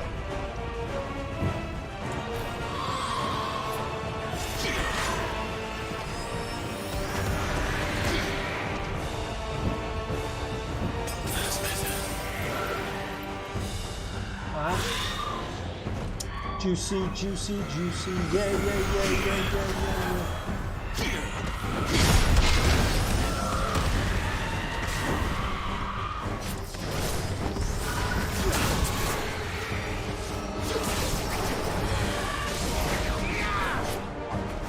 Can I charge that shot in the air?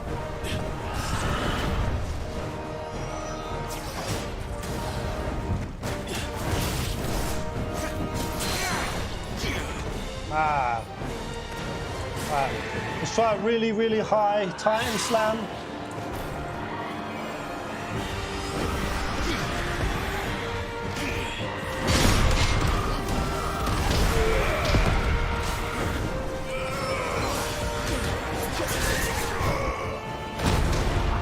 So that wasn't actually extended.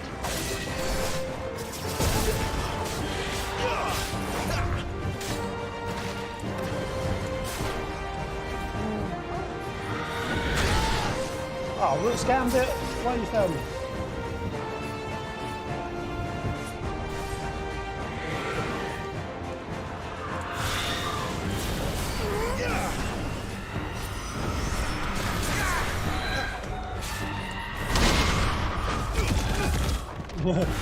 To nothing.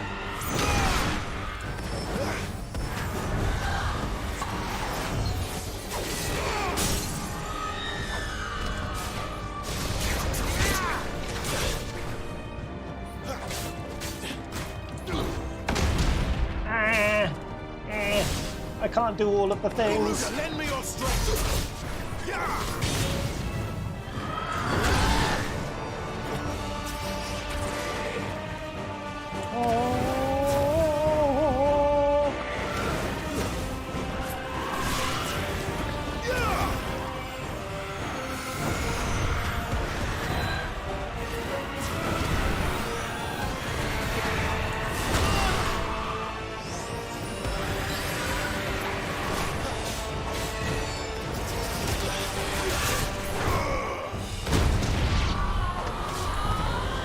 Alright, that's one dead. She Okay. doesn't look happy, Torgal. Come on. Oh, I'm supposed to keep spamming now, aren't I?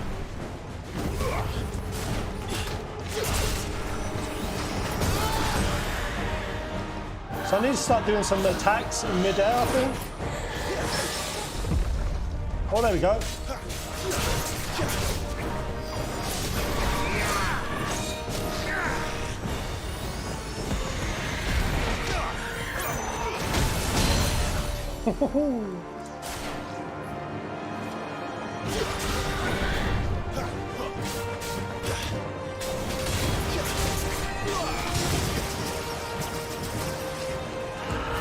Very sexy, it's all very sexy.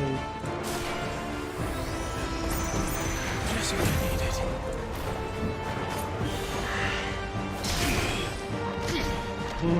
What's she doing? What's she doing? What you got? What you got? Go. Oh.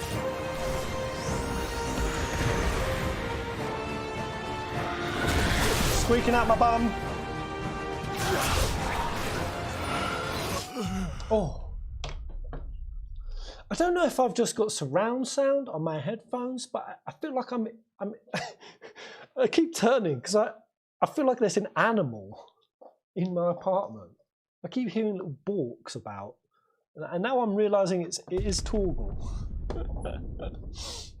It takes practice. DMC veterans know. We got any of those in the house? Any DMC vets?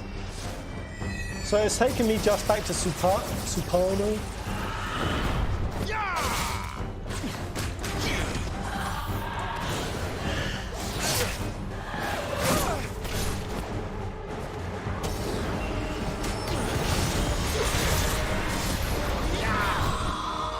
Oh, that's the biggest airtime I've had so far.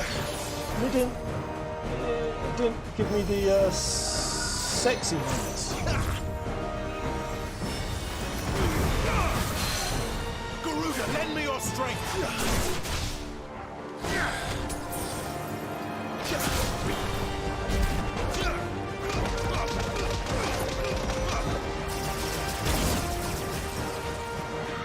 Not this time.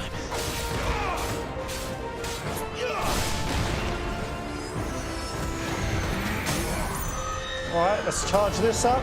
See what kind of airtime we can get. Ah, let's do the weapon charge, double jump. Ah, fuck, come on. Man, let me do the double jump on the head. Let me jump on the head. Not this time.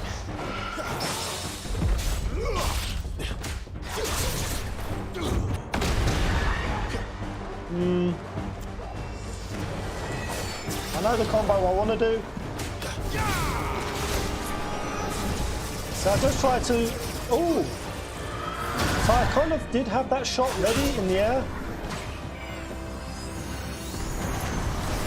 Like, can you ever get a big explosion in mid-air? Or do you have to combine the 5 attacks and then do it? How's that?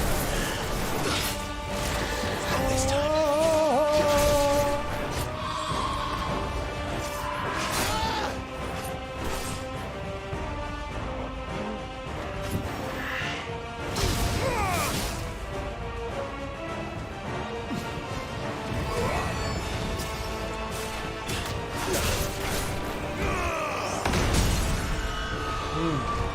Alright, let's try this combo. Let's try to get a really big...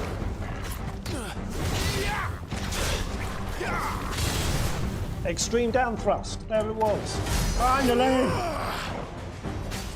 So we're going with a charged blade.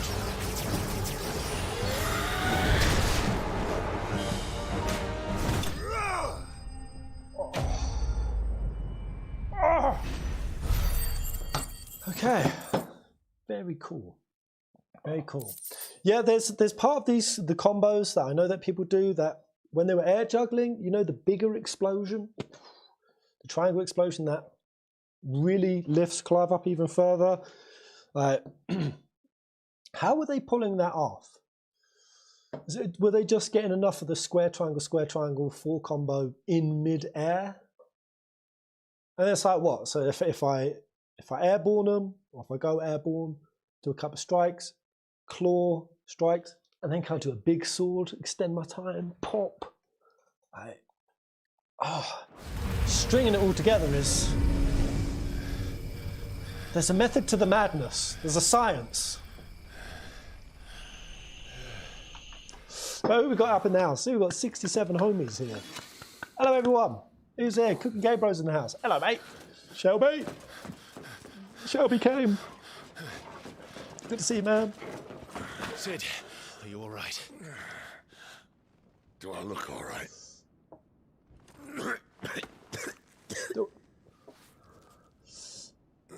I believe he had a step on the enemy. I think it's an ability. Yeah, I'm just wondering if you can... I was able to perform that combo. Yeah, if anyone knows how you can get hard shots in midair. Is it just charging it and just timing it as you're falling? You can't afford to let them leap. Right, let's go fight Benedicta. So if I take no damage against her, I'll get something. All right, time for me to put it all together.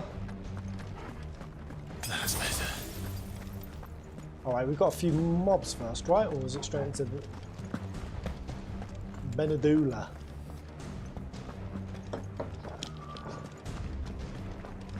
She must be here somewhere. Oh no, I'll have a bit of that. Oh yeah, I still got my limit break. None. Where are you, Benedicta? Come out. It's just a mid-air magic burst. But it's the more powerful one, right? So they must either be charging it or somehow being skilled enough to air juggle and pull off that insane four-hit combo, which...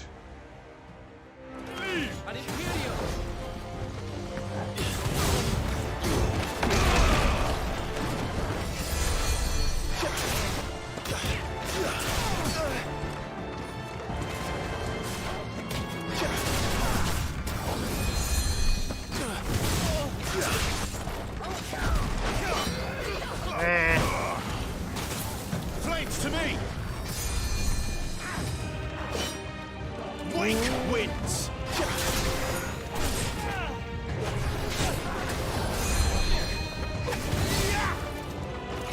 Ah, come here, boy. I'm gonna try this combo.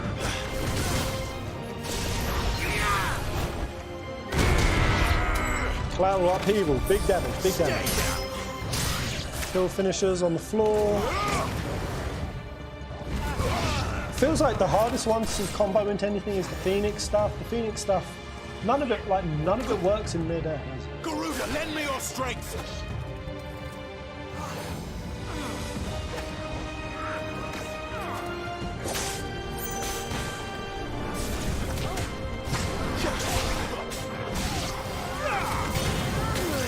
Extreme down thrust.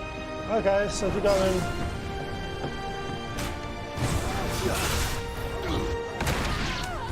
Oh, finished him up. Done him up like a kipper. Fucking rogered him. So either going in with charged sword or charged spell, double jumping, pull up with the wheel, either gouge, claws up, and then extreme down thrust. Or icon slash. That seems like that's a pretty juicy combo. In general. Hey, Novus. Spreeko to Columbia City. She's coming in 9 days now. 9 days. So she's having her pack up. Where do they all come from?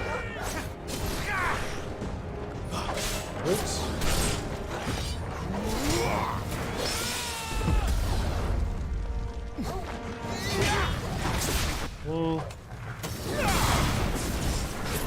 Oh wow. Try this. Big air time! Aye, aye! Murdered! Nip nips! These combos, so collateral upheaval. And it says it goes up to like ×3. Does it go higher than that? You can go up to ×4. But full game pairs. Every time you use no heals on a boss and beat them in one try, you get gil in real life. No heals? I'm definitely going to try to no heal run it. Until the game is like fuck you and presents the middle finger. Thank you, ma'am.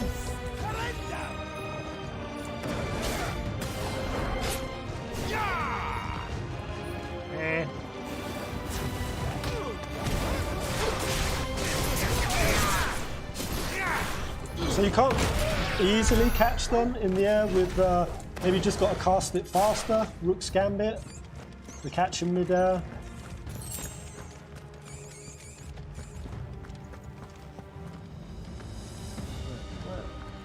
Where am I going?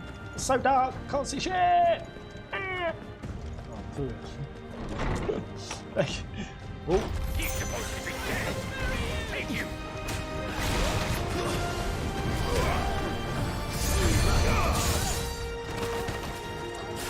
Try to get them all nice and group talk.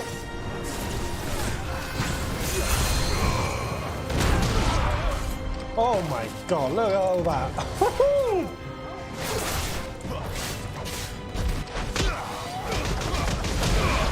Jesus, just crushing these mobs. These boys don't deserve this. I know they're working for the Empire, but no one deserves this level of unsmackable.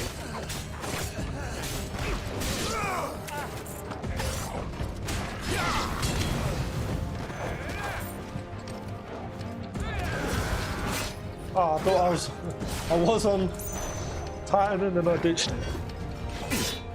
Oh. Come on, mate.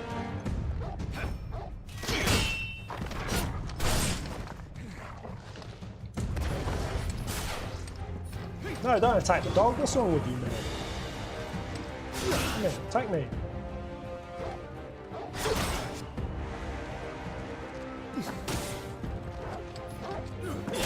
Bro, what kind of piece of shit She better not have flown away. focuses on the dog? Scumbag. I love that move. Yo, pulling off a big Titan down slam is... It's the juiciest thing in the world. This won't be easy.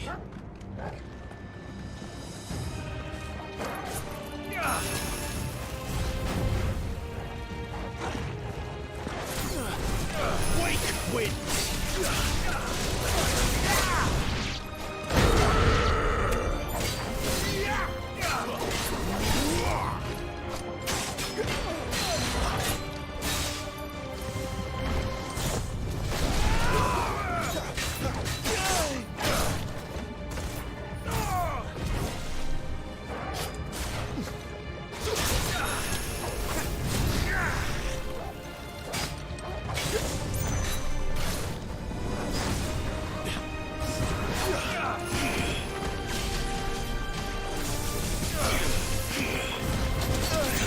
Oh god, I got hit by that. I didn't get that counter. So maybe the windows aren't that crazy generous.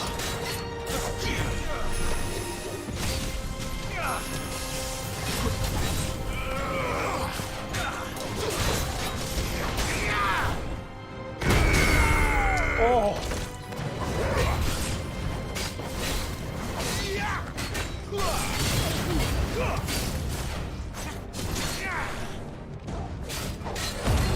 I'm just gonna mush this guy, I'm just gonna melt him.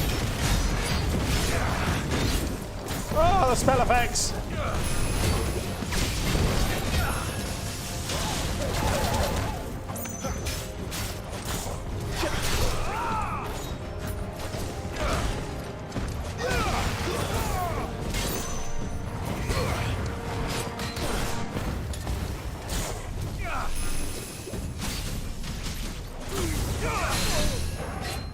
Oh, I need to keep spamming that, don't I? I forget.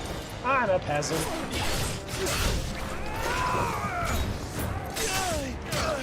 Oh, oh, my face. Too slow.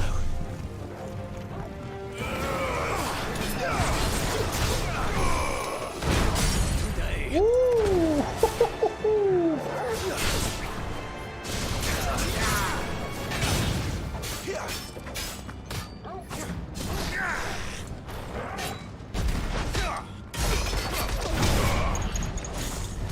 Ooh. I hear a ding dong. Who's been a generous, beautiful bugger? Who is it? Oh, I wonder. Whoever you are, you're a bloody legend. Shall I just finish him? Boom. Nice. Oh, I love this game. I love this game. Oh man, it's getting juicier and juicier. The deeper I go into these combos, man. I need to get my pre-order going, so I think we can start downloading it in 2 days. Pre-download, great Riek. It was he. Yeah, getting the hang of it now. Little bit, and oh, I do like it. I do like what I'm feeling. It's pretty exhilarating, and it's very smooth. For the craziness going on, it is very well balanced, very well organized. And I'm seeing through the trees with this combat system way faster than Strangers of Paradise. That took a long time to really see what it was about. So it's kind of simplistic and yet also very complex. It's a very cool balance between the two. You can get complex with it, but then it also isn't the overarching feeling like it kind of was at times with Stranger Paradise. Like, shit, man, this is overwhelming. I don't get that with this. So, Garuda, lend me your strength. let's do some. Ah, I didn't mean to swap that. Damn it. One combo murder. AO Pez, glad to see you playing the 16th demo game. So sorry I missed the last few streams. I have been at a con in Florida. Way, thank you, man. What con was you at?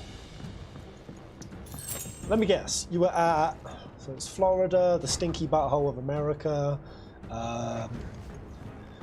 When I was in Pittsburgh, there was a furry con, but I don't think that's too tasteful for Florida con. Futanari con. That's my guess. Finally.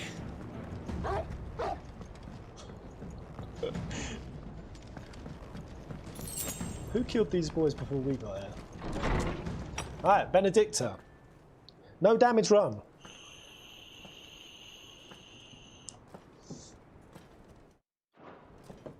Let's go skip in. Let's go. Time to put it all together.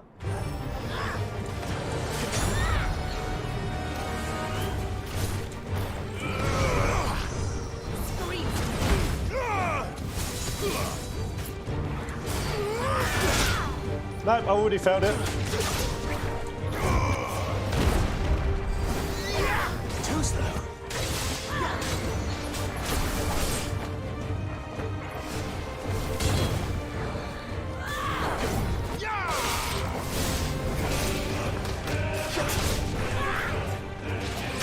Ah, no.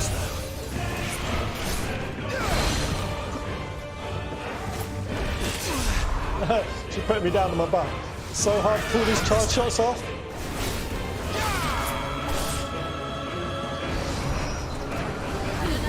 Oh, time that like dog doo-doo.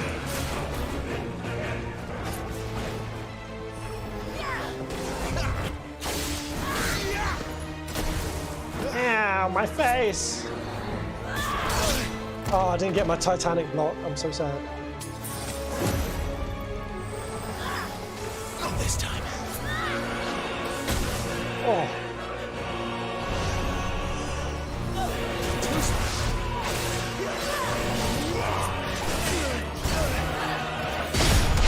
Oh, punch her in there. Punch her.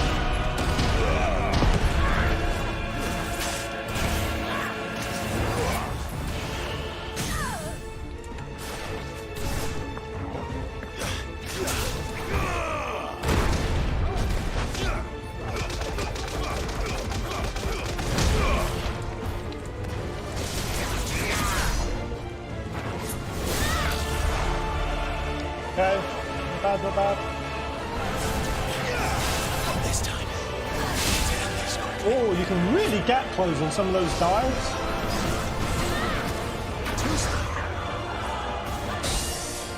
Woo. I may die to her. I'm naked, but...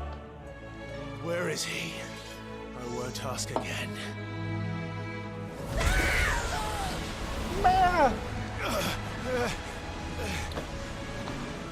You pay for that. I think in the recent interview with Ben Starr, someone mentioned about 12 voice actors like 12. There's also kind of 12-ish aesthetics in some of the faces. God, this scene is so wild.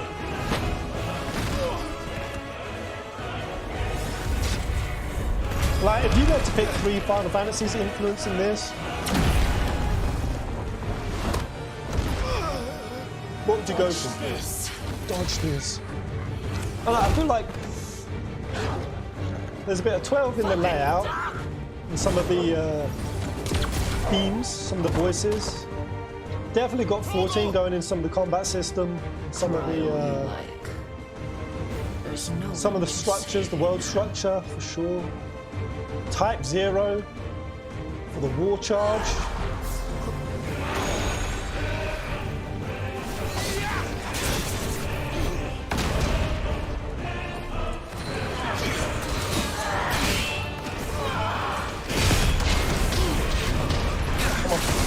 So I'm taking mad damage doing all of that. You cannot just be hitting those counters. It doesn't end their attack timers. So Clive just getting munched while I'm doing those Titan fists. And then a little bit Final Fantasy IV. Medieval settle, especially with that dragoon who said come dance. But isn't it... Does Estinian ever say let's dance?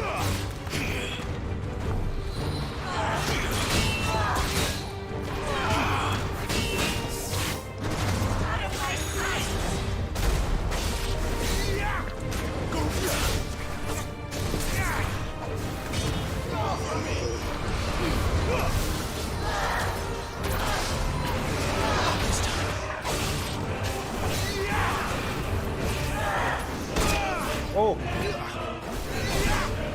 Don't know how you can do a time slowdown recovery.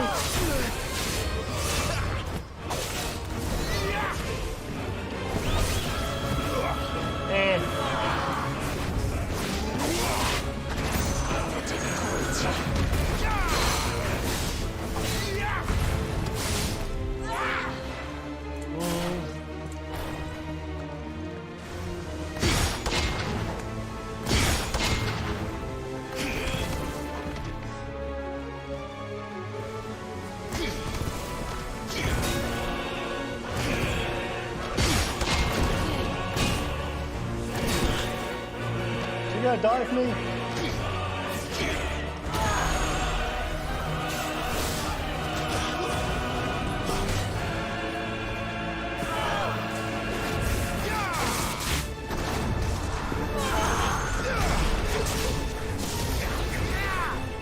Oh, I missed my upheaval. Keep doing that too soon.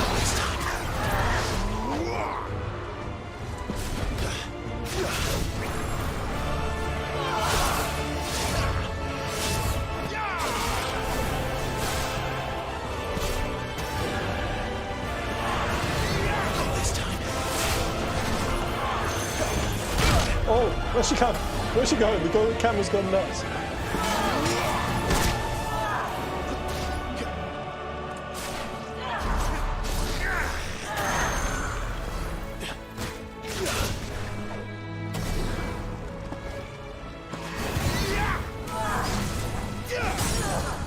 Oh.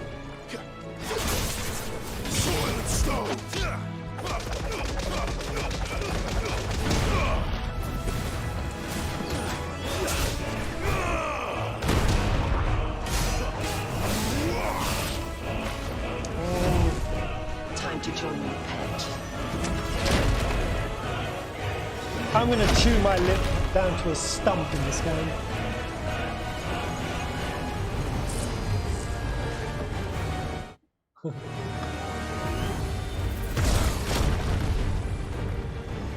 I'll bury it together!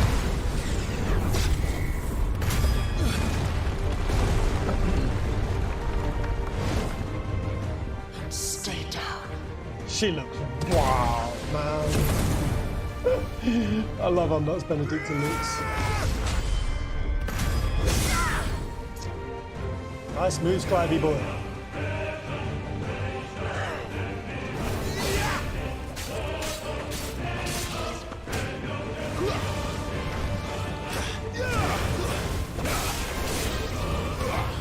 Garuda, lend me your strength! Don't touch me!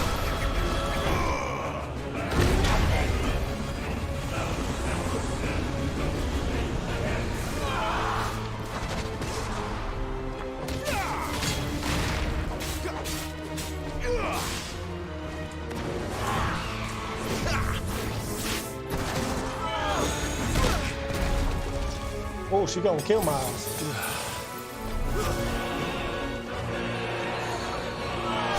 This time.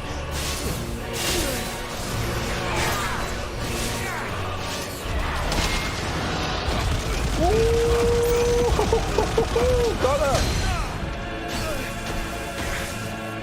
Oh, she got me good. She got me back good.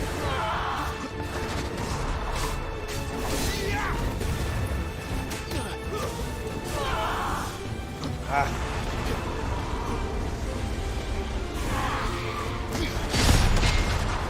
Oh, there it is.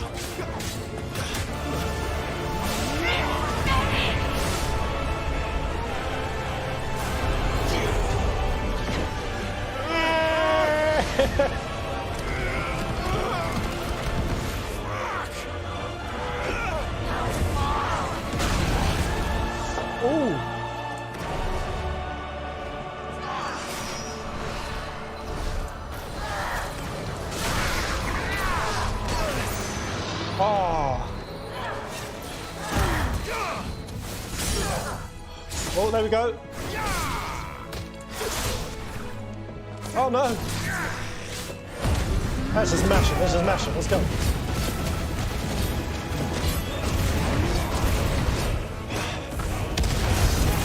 Oh. God damn. No, that was a whiff. Oh, I didn't shoot in time.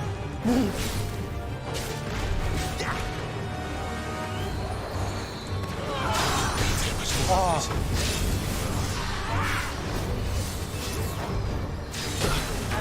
Sorry. Benedicta had my pants down. Oh. I love this, man. This is juicy. Hello, new Final Fantasy combat system.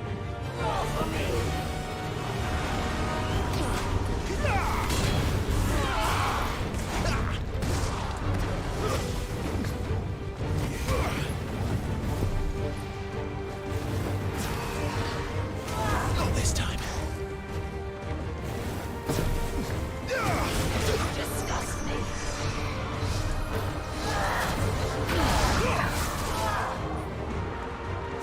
Pretty generous timing. Oh.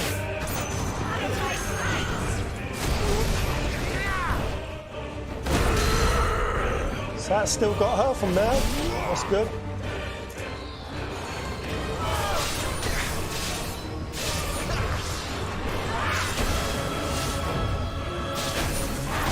Man, my dodge time is a dog shit.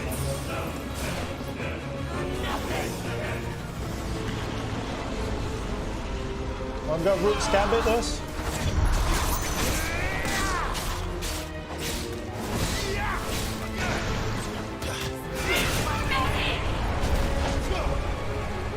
Ah, what's she doing to me? Oh, this thing. I keep thinking I can skip these mini cutscenes apparently.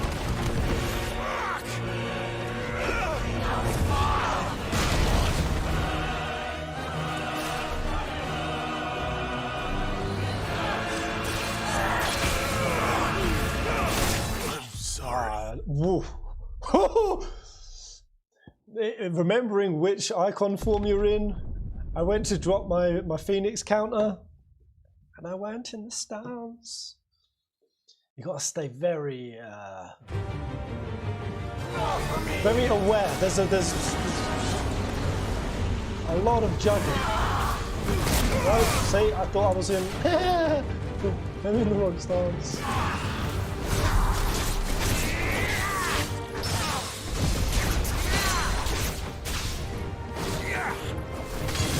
Oh, nice!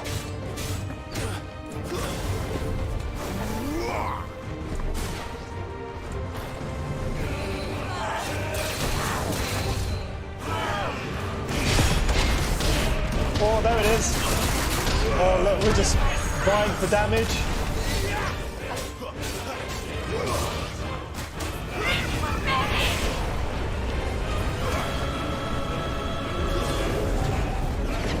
Woo!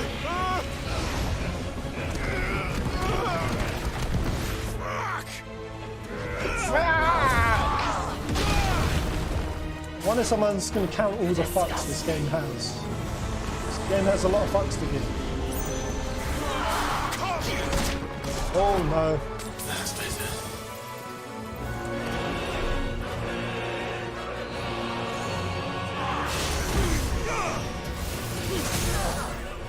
There it is.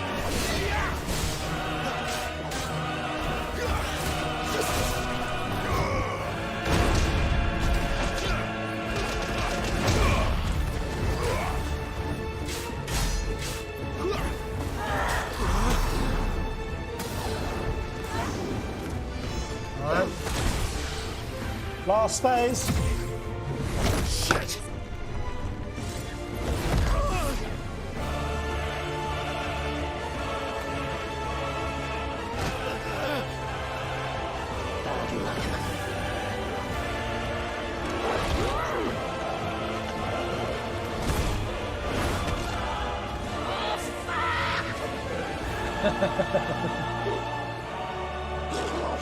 I'm going to pet Torgal so hard. Frequent and often. He deserves it.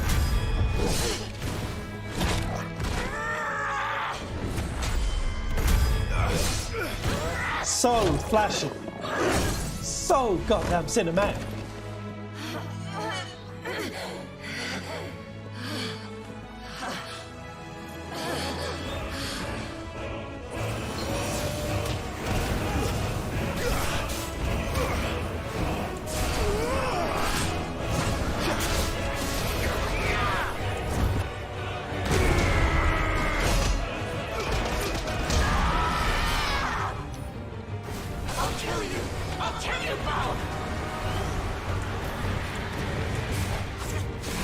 Oh, I missed that.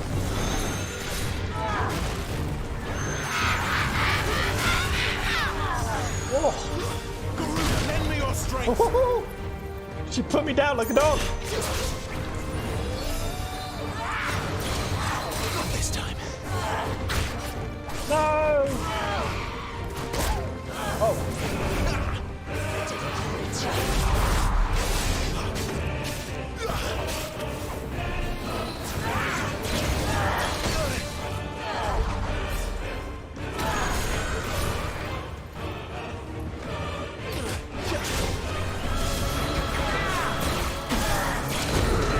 Did I get her?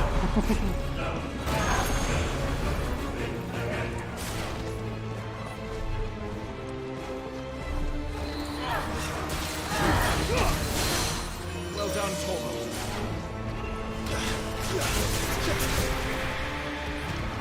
Not this time.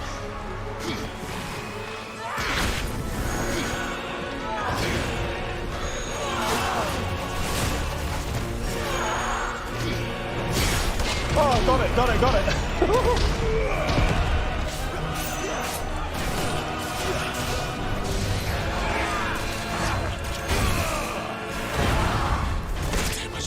Ooh. Not this time.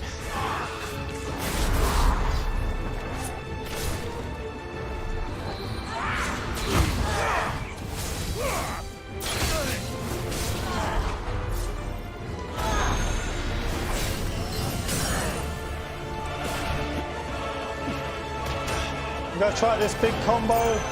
Weapon up. Into the wheel. Ah, I didn't have the upheaval. I should have just done the down slam.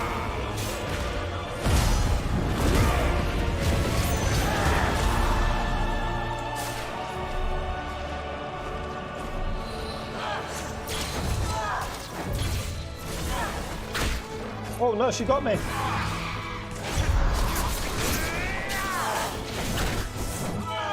Now get off me. Oh, Benedicta, you mean girl. Not enough yet.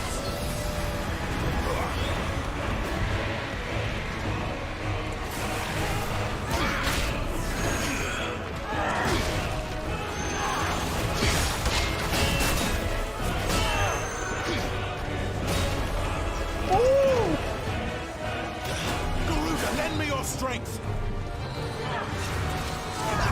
Not this time. Ah, can I counter that?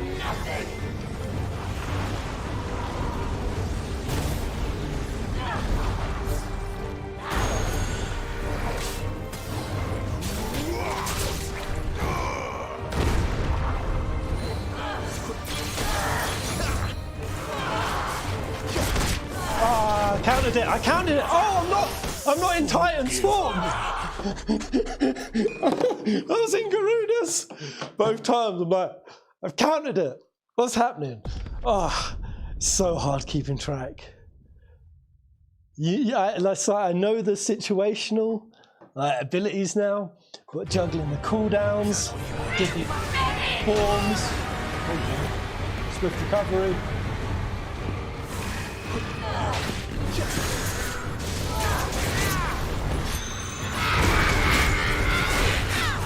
Oh my god, wench! Well done, Tom.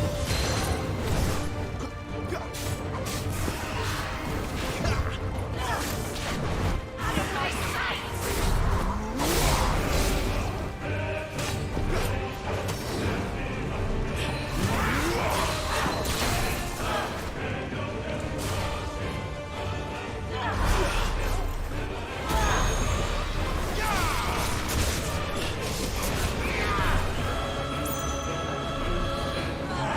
Not this time.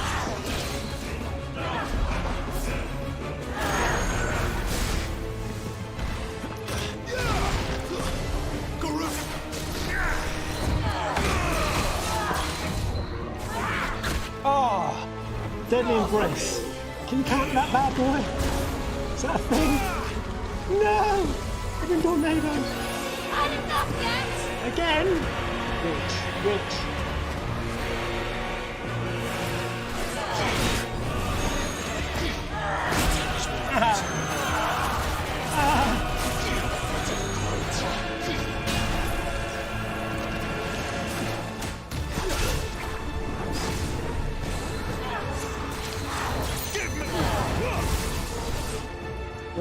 Oh, I ain't healing. I know that. No, I'm gonna heal. Forgive me. Put down.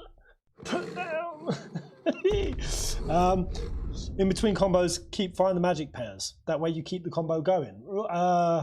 Really? What little pew, pew, little bursts of combo extenders?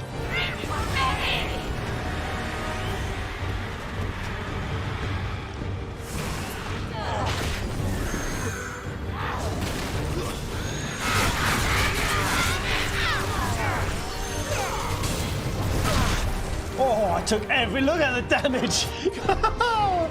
Ooh.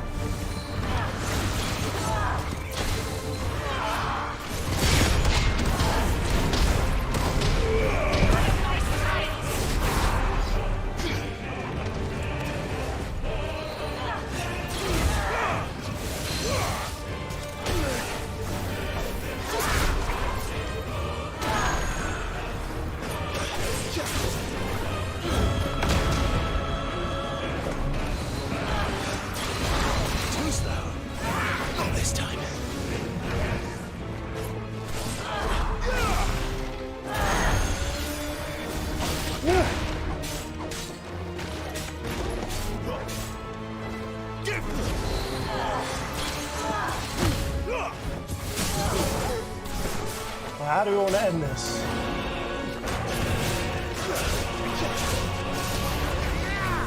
I didn't have upheaval. So I should have just done the downforce, the extreme downforce. You've always got extreme downforce.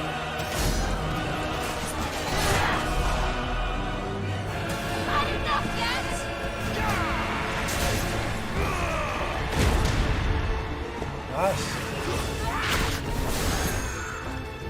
Wake wins. Oh, counter.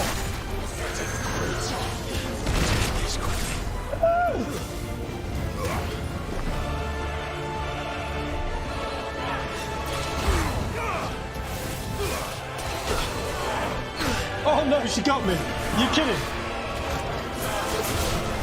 No, she got me from the air. Sorry.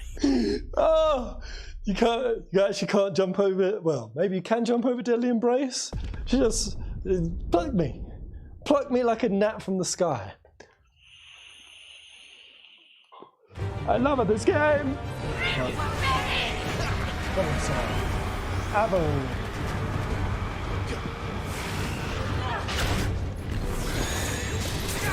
This time.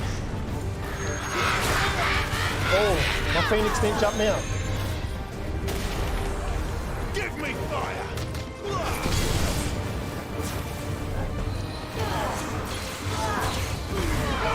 Oh, missed.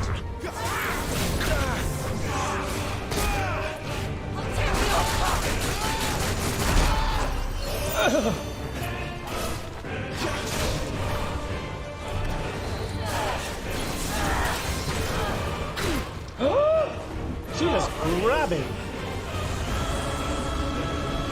Oh, don't hit me. Oh, no. Give me fire.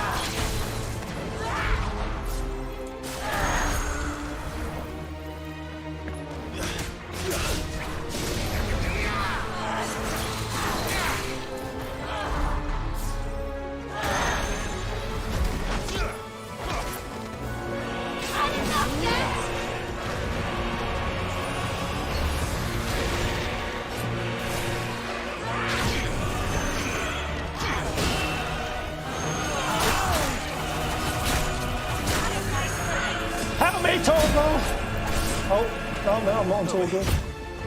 I'm on hills.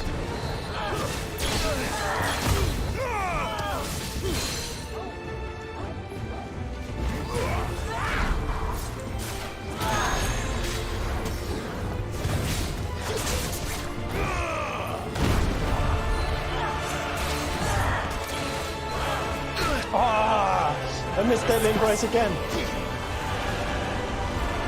No, one left.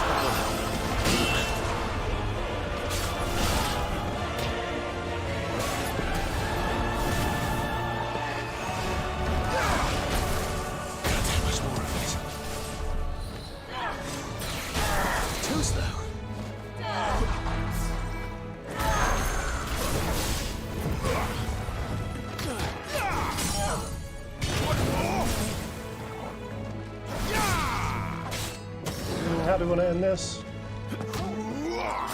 Oh. No good.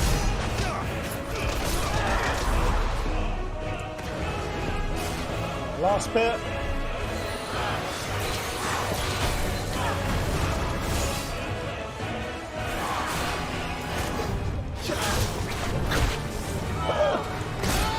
Oh, she's done me up nothing. Sorry. This bitch. This bitch. This bitch.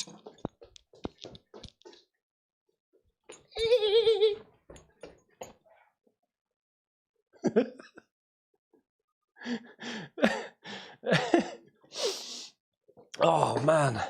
Alright, I'll finish this up so I can go eat some pizza and some food.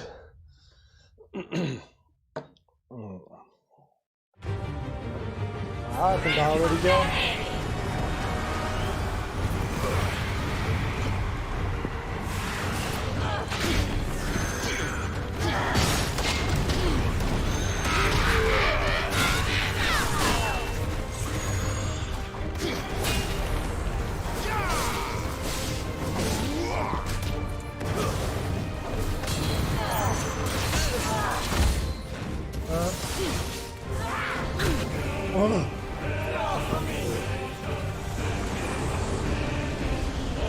out of the way, Torgon!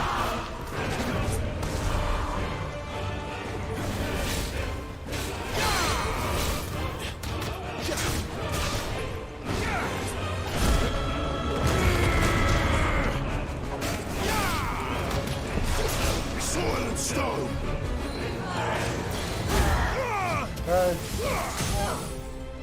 Yes. Right, now we're going with our little charge.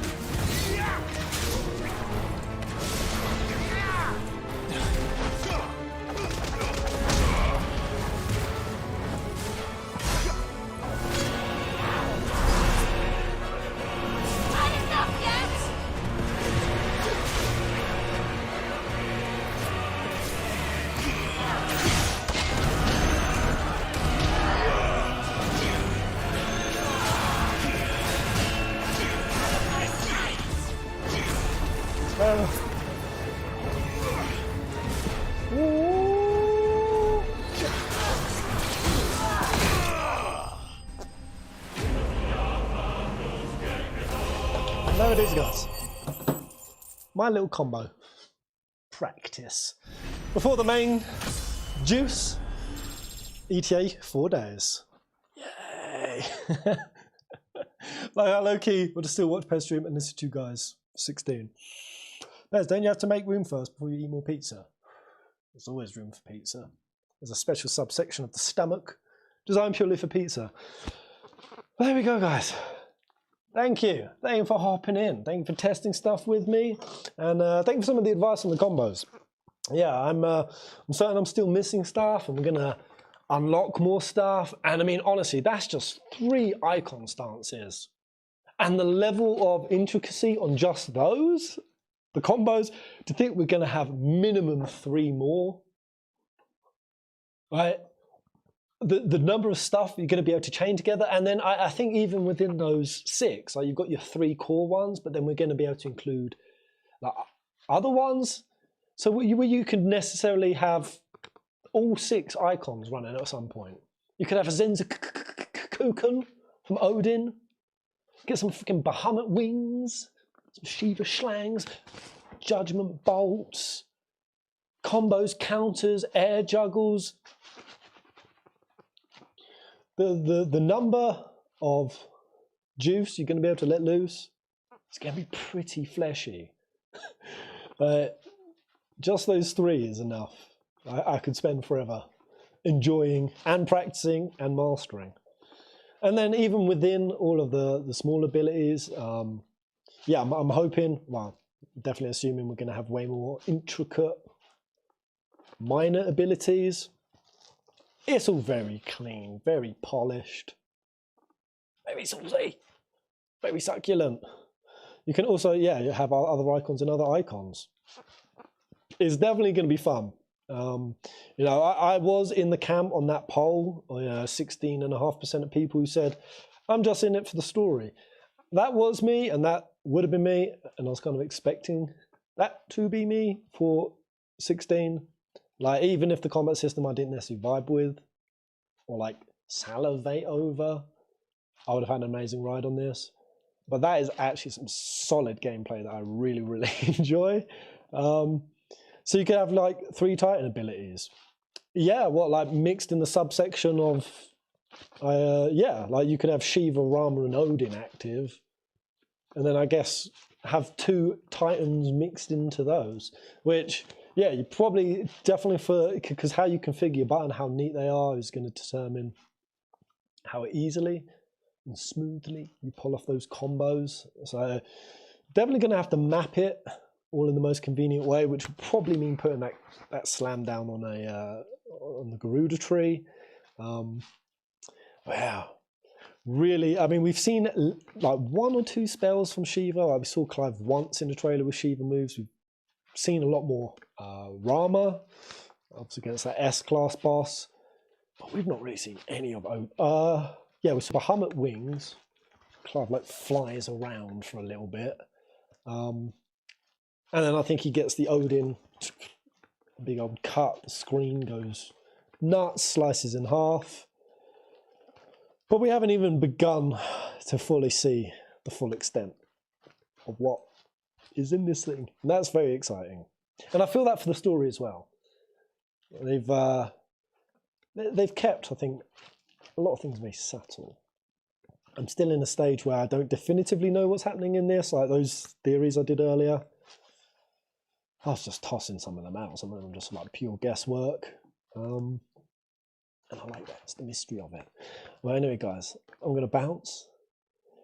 Thank you so much for Fantasy. We'd like to recommend Carrier to be a mod. As many mods as we can to keep us safe. Carrier, you're going to be here during the 16 stream. Do you want to be modded up, sir? Because yeah, we need to be as safe as we can.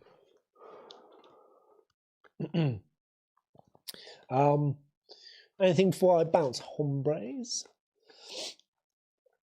My little ayahuasca poster in the background. I love this thing. Take it with me wherever I go. She's going to be overwatching my noobiness. Only interesting demo because it's chapter 1 and it's save transfers. If not, I won't play it. How many of you actually save transferring when it comes? You just assume her gender pairs. I assume everyone's gender. Assuming gender is tight. I'll take mod if you guys want me to. Hell yeah! Alright, I don't actually have my flute of anointing right now. So, arise, Karahoit. Keep us safe, keep us protected from all spoilers, foreign and domestic. And up you go. Oh, and I almost made you managing moderator. You would have been able to have handled my whole channel. Right. Hey, Karahoit's up in the wrench ranks. Hey. Thank you, mate. Thank you. On the other channel. Yeah, I'm going to be streaming this on Full Fantasy. I'm going to do some hangouts after each stream. And then I'm going to just do like a little 10-minute compilation of each video and upload that to Final Fantasy Peasant. Just so you know, people don't have time for a whole stream and to hang out and chill with us. I will do like little 10-minute highlights. So I'll put the best bits in a smaller section, which I feel that might be quite hard. I feel like in a game like this, in 2.5 hours is... I found that with the demo. I was trying to cut the demo down into highlights. I was just like, this bit's too good. Oh my god, this bit's too... Shit, this bit's too crazy. Or I can't not add that part in. This game is chocker with just action and angst. Alright, peace out, guys. Have a good evening, afternoon, morning. Take it easy. See you, Novus. We'll talk, carry it. Shelby. Until the next live stream. I might bring back Jeff 16.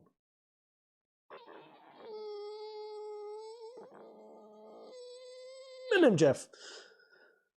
Does it feel right?